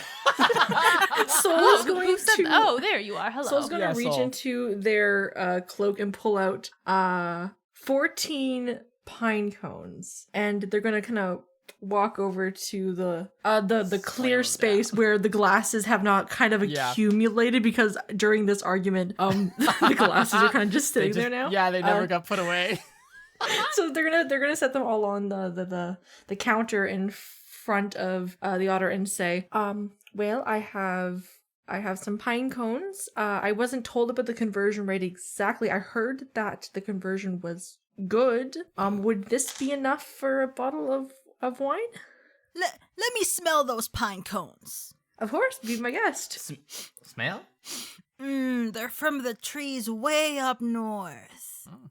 That sounds very, very good. Now, you did say that you can send stuff out for me? Someone said that. Did you say Yes, You can pay I am a me- moth tender. Oh, perfect. let me just get something from the back, okay? Oh, Okay. no. I hope it's not a horribly, terribly gigantic package that you must send through the post. And then- Well, here's the thing with larger packages. Mm-hmm. The moths aren't able to carry them that far. Mm-hmm. So when it comes to larger packages, we moth tenders have to go on foot. Just bring it most of the way, and then it's just last mile delivery. Yeah. Yeah. That's Can get a, interesting. can And get then a, you see can get a her little just- rough. Are in you my allowed to opinion. hand deliver just packages to anyone, or is that not allowed by the guild? I think it's mostly through the moths that things get Yes. delivered. Everything I used to have receive as a professor, like books that I'd order, people's students' papers, if they didn't feel like coming and handing them in person, they always came directly by moth. I never, before meeting you, Angelo, I had never even interacted with a moth tender. To be quite honest with you, I had almost thought that they were fake, you know? Some piece of urban legend. Well, I think things are getting a little bit more difficult around here, Mm. especially in chill. You know, Mm. we're in the very thick of the chill season. You know, the moths are mostly hibernating. Mm-hmm. They can't really get out and deliver packages. I guess you're doing more hand deliveries. it's Yeah. from more the tenders more in hand that deliveries. case. Yes. Yes. So you see Allison like sort of punch like a door open onto the back. Yeah. It's sort of Ah, like a yes. bar door. Why kind of do you thing. always do that? It swings and dents into the wall. There's a bookshelf and some books fall off. How many wines do you need? We should. How many wines likely do we get- need? I was thinking of Quite a cask. lot for the I think we need a lot, don't we? Cask. for right? yes, I think that's a good Enough idea. to fill a cauldron. Quite a bit, yes. What does the So- paper say with the? Oh, the paper. Enough to fill a cauldron. The paper says And enough then to fill a cauldron. Yeah. Oh, I thought it would have more. It of doesn't a specify what numeral. size cauldron. It looks like but, she wrote it in a bit of a hurry. Well, it's actually very precise handwriting. Up until the point that it says to fill a cauldron. Everything else is immaculate. You It's know, a beautiful. I would script. agree with you if I could see it, Oh, that's fair. but I can't. Do you want me to hold it closer? Hold it Maybe. closer? Let me Here, see. here. Can you see? Can you see? No. Oh, okay. Wait, what's that word say? Cauldrons? I've Enough never to fill a cauldron. I've never seen cauldron spelled out before. Yes. That's a weird well, word. In the countryside, I think they use a K. I've also never seen it spelled with a W before. Mm-hmm. Although that just might be my eyes playing tricks on me. No, it is spelled with the W. And then the Well, double that's a little O weird at to the me. end. So a typical pronunciation of this in a courtly manner, if you were to see this presented, you would say cauldron. But as we're here in a rustic port city, it's cauldron. These are the things you would learn with the proper Interesting. education, you know? Huh? You think I would have seen the So word if we do cauldron before this? Find ourselves somewhere more proper, we'll have to remember to say cauldron. No, sorry, I apologize. If a proper person Cauldron. who had no knowledge of the common folk were to come to a city like this and receive something like this, they would think, I don't know what a cauldron is, and say Of cauldron. course. If you were to go to some sort of noble and say, I would like a cauldron, I don't know why you would want a cauldron from a noble, but I suppose not. yes. Now, maybe what a about noble- got very- cauldron? What about cauldron? So I got very bored of the conversation very quickly and kind of walked over to where Ruby Sue was and just started bouncing next to her. Are you okay? Oh, this is all so heavy. Ah. And then you just It is a see heavy like package. a barrel like burst out of the door rolling. Yeah. And then Allison Albrecht's walking out and like putting her feet on top of it to stop it from rolling and Yeah. just like continuing on out of the counter. And then You know on we her have hand- a dolly. They pull it out from underneath the counter. That is 100% enough to fill a cauldron. And then on her hand is like a box of something. Well, the wine is very heavy. I don't know who's gonna carry it for you guys, but take a look at this box, okay? And I'm going to open the box. We all gather around the box and What's in the look box?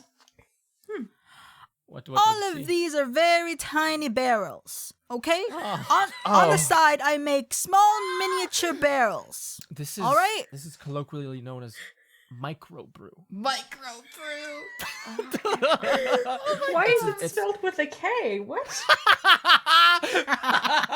It's Does that very say popular. microbrow? It's very popular amongst youngsters, particularly the students. When I around when I was yes, teaching, yes. those kind of young folks really enjoyed it, even though it was overpriced for the quantity, and mostly I'm of course not insulting you, Overpriced? Allison, but the Overpriced. very overpriced. And typically Yeah, the the K quality stands for control- cool. the quality control is just incredibly poor on these things, but those young ones just eat it up for no reason. I don't They understand. don't drink it. No, it was an express. I apologize. That one was unclear on my part.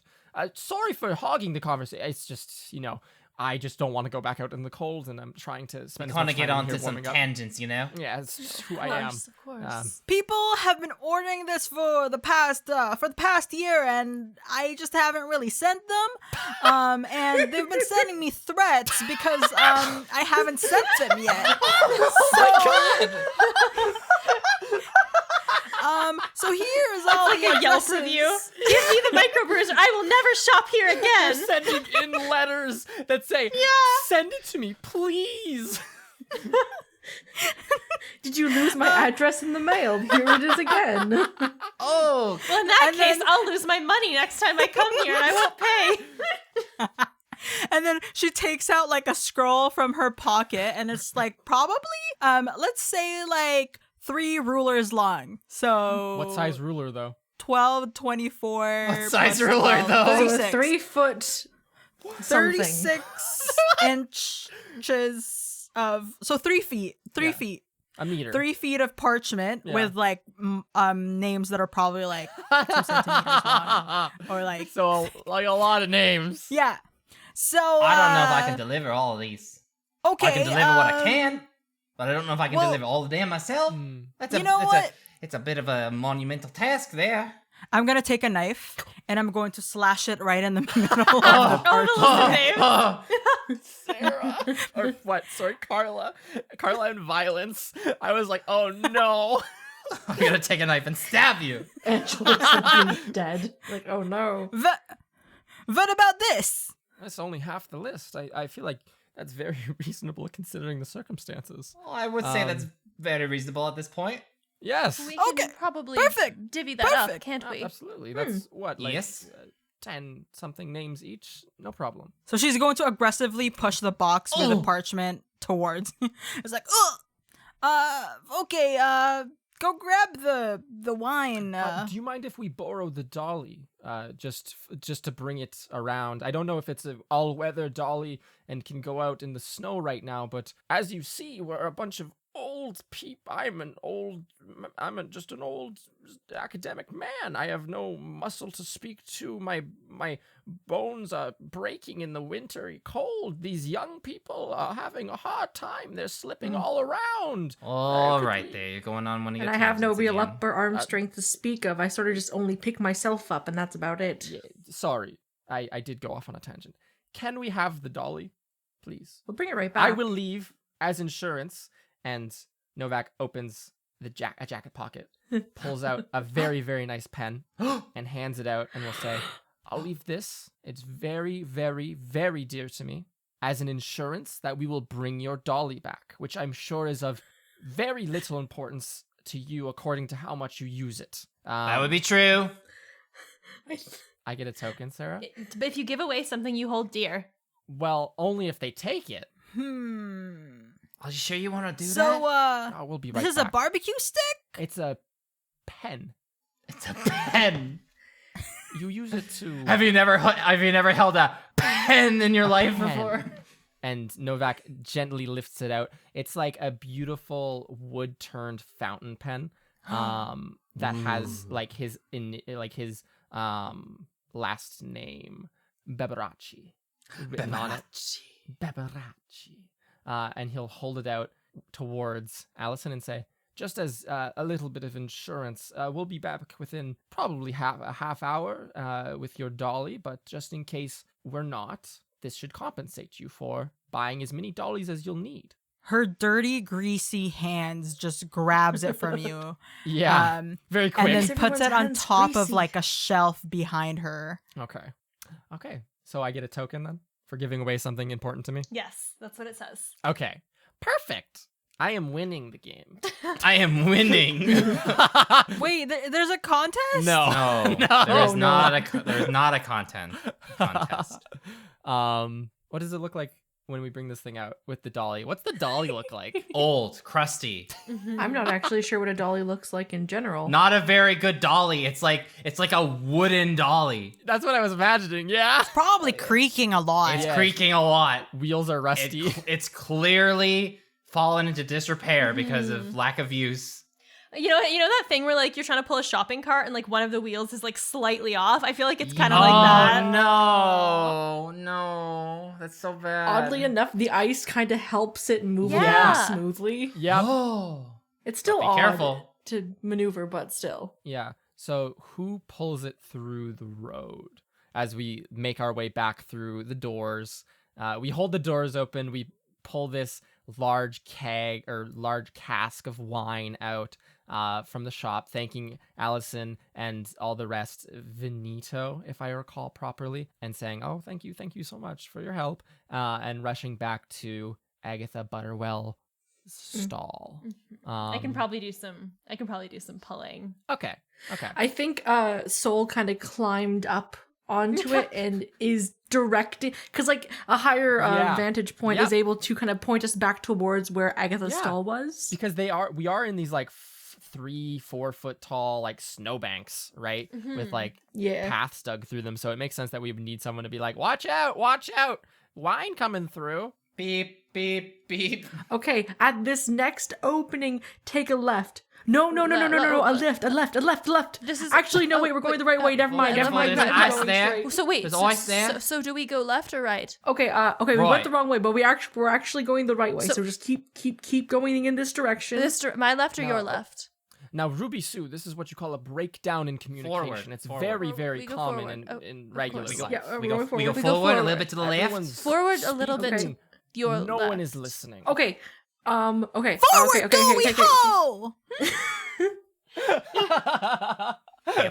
Careful. Would someone bring us into... Yeah, I think we sort of see this is always my favorite way to do it, like in a cartoon where you like see Yeah. a little map of the town and there's like little dots as Yeah. like little chibis of the person as they like go from one house to the other, and you see like barrels exchanging hands, probably like some young people, like some like sheep young adults like cheering at like the delivery of the micro wine brews, and like these sort of little montage of us going in, and then we go back around and we find our way back into the ale house. It's probably like I don't think it's like night or anything yet, but I think the sun's probably like gradually starting to move down a little bit as we have sort of made our way around the area. So if we got into town at like 2:00, it's probably 4 or 5 o'clock. So not really that long. The sun But it kind of is chill. sets. Yeah. Yeah. I'm imagining like, I have this image of like when it gets to be night in like the market area, like all of these sort of like fireflies coming out in a way and just sort of like lighting it up a little bit. Oh, Beetle's gonna have friends when they wake up. Friends. Oh. It really gives yeah. the town like a nice, you can see lights on the water almost. Yeah, like little And reflections. reflecting in the snow. Oh, what if those koi, like instead of like regular koi to like show that they're special, almost like had like some light, like we're giving some off. Bioluminescence. Oh, I was absolutely lovely. gonna say like similar to how Beetle sleeps inside of the old An oil lamp. the old lantern, the old like lamp that Soul carries around. The fireflies kind of sleep in the little like street lamps that aren't lit because like that's where they like there's like cushioning at the bottom of it to like let them I sleep, know. and then they kind of like come out at night. I know. Someone goes around with it depends on what side of town you're on, on like the east side of town, it's maple syrup. On the west side of town, it's honey. But someone Yeah. goes around to yes, like of all the little course. street lamp, rubbing a little, like they take like they have like a little hook crook thing. They put a little bit of honey on there. They swipe it up around in the little street lamps. So then when all the bugs and the firebugs wake up at night, they all swarm into the lights and give it a nice little ambience. And then there's like the other ones that are just floating around and almost like little orbs of light that give a Awesome. beautiful ambience to the market as the evening sets I love in. that. And so we deliver those little microbrews across town. We pick up the cask of wine for Agatha Butterwell and go and drudge it through the slush at this point, I would presume, just for the fact that people are walking around in it all day. It's been a busy freaking day, and can deliver that to her so that she can actually make her mulled wine. Mulled wine. I think Agatha, when she sort of sees you, she's sort of, I think, sitting in like one of the little stool by her stall. She's sort of like tapping at her cheek fluff. Like she's like prepared the stuff that we've brought over so Mhm. far, She's and we let her know toasted the the wine was spices. coming. So she's just like, oh yeah, she's like kind of just waiting for it to come around Yeah. the snow wall, basically. And I think you would smell like toasted spices as she shows up, because I think that's one of the things she does to like really bring out the flavor. And she sees you and she's like, oh, that looks beautiful. That's lovely wine. Oh, thank you so much. I'm glad we were able to help. It took us a while to get what you needed, but we came through all right.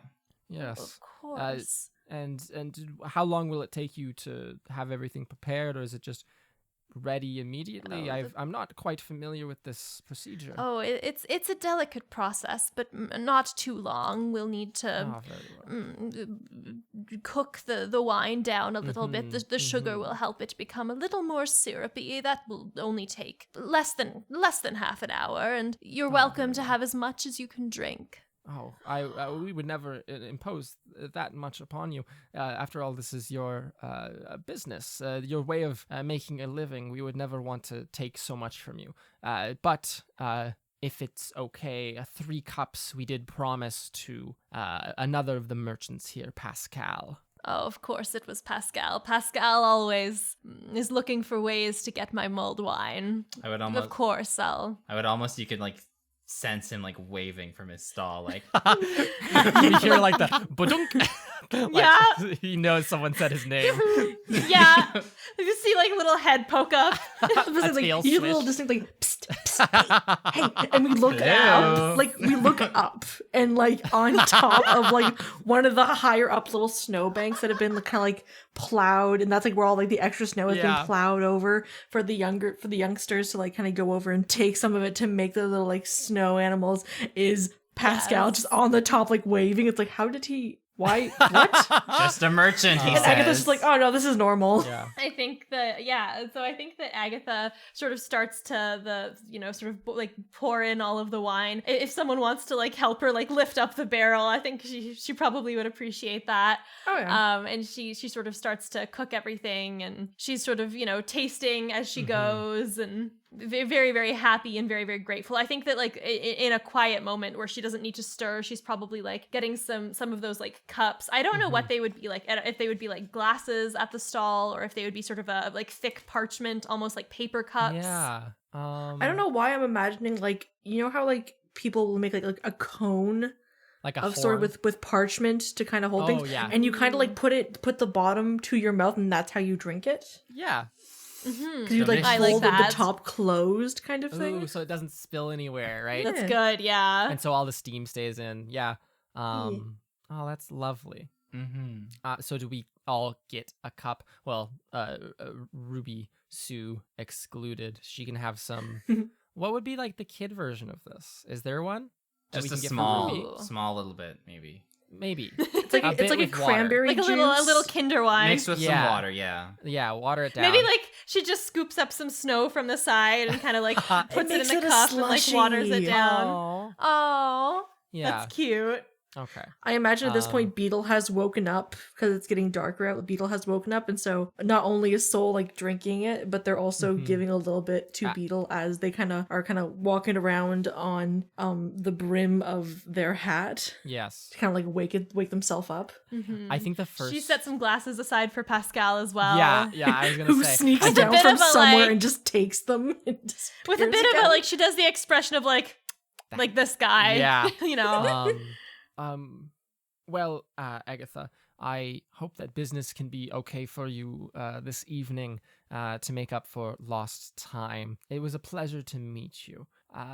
Now, everyone, I saw a wonderful bench down by the docks, the port, the water side that we could all sit on and go watch the sun set on the water and just take in this wonderful chill night air before finding somewhere to rest.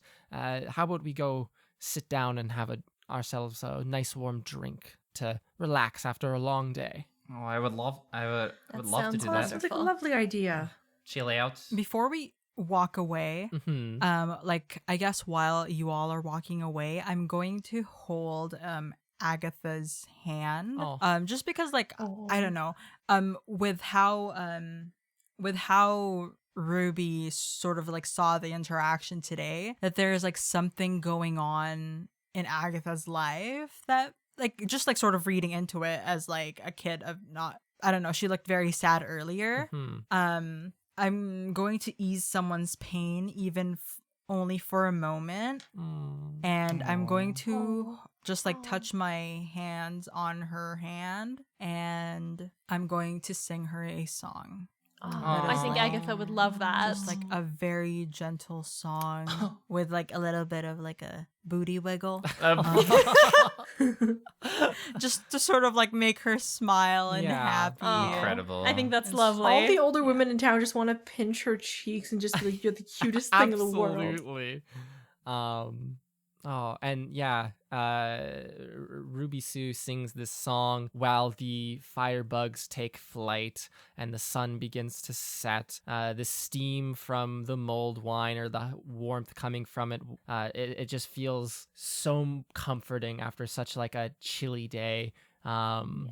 And I think Eden would say a small prayer before drinking their mulled wine. Just saying a small prayer to the gods of the area and saying, you know, as a thanks for all of the grapes that needed to grow for the wine and all the spices that needed to be harvested. And then I think they would drink. Oh yeah, like Soul has lit their incense on they kind of like took one of the crates that are next to the bench.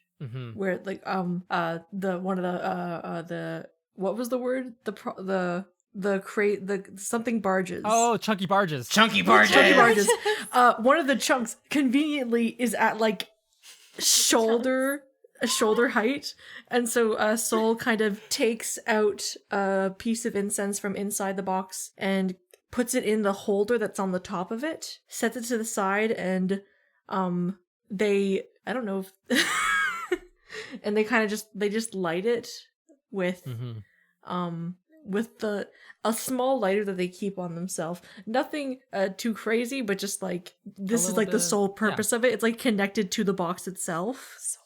Yeah. Just kind of light it and just let it like, and it's a different smell than, because like obviously with it being so cold, you don't get like the sea breeze as much. Yeah. So this kind of brings back that feeling of, oh, you know, like spring and summer will come again, and though like everything kind of moves in a cycle kind of idea, and they drink some of their mulled wine. I think both, I mean, it's kind of meaningless now, but I think both Soul and Eden should take a token just because they left an offering to a smaller forgotten god. Yeah. And so as we sit here on this bench, we watch the sun set over the eastern sea, a nice gentle thing as the night descends and the moon rises in the sky. The hustle and bustle of the town continues a little bit. And now that the moon's out, Angelo is also going to like start showing everybody like what phase of the moon it is, and because it's like dark in the sky and the moon is the only thing that's like illuminated. It's one of the few things that Angelo can see perfectly. Yeah. And right now it's a waxing gibbous. Oh, Oh, lovely. a beautiful, beautiful Aw. work, Angelo. Beautiful. I always wish that we had beautiful moons on our voyages so that you might tell us more about the sky, which you can see so clearly.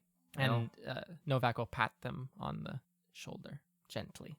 Thank you. It's really the sky that spurred me to do what I wanted to do in the first place. Mm. You know? Yes, The sky just kind of reaches everywhere. You just wonder what's out there. you do. It may be wrong to favor one divine creation over the other, but if one does, I think the sky is an excellent choice.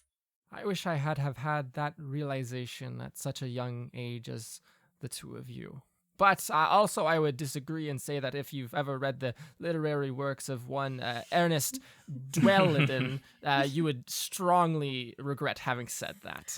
I think Eden just like gently, like not really like hits, but sort of like Yeah. pushes in like a playful way Yeah, of like, all right. Soul is somehow on these crates like 2 like stacks away from the bench itself. You guys can obviously still see them, but they're kind of like laying on their back while Beetle is kind of licking up the remainders cute. from the little packet.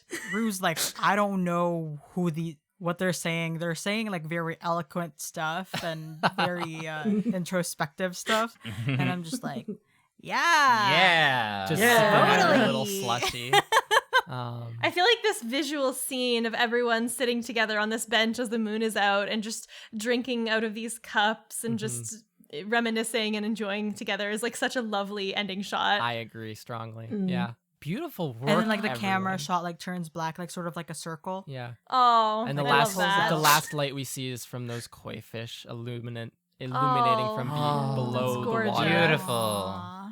Amazing. So, Oh, thank you, J Dragon, for this fucking amazing game.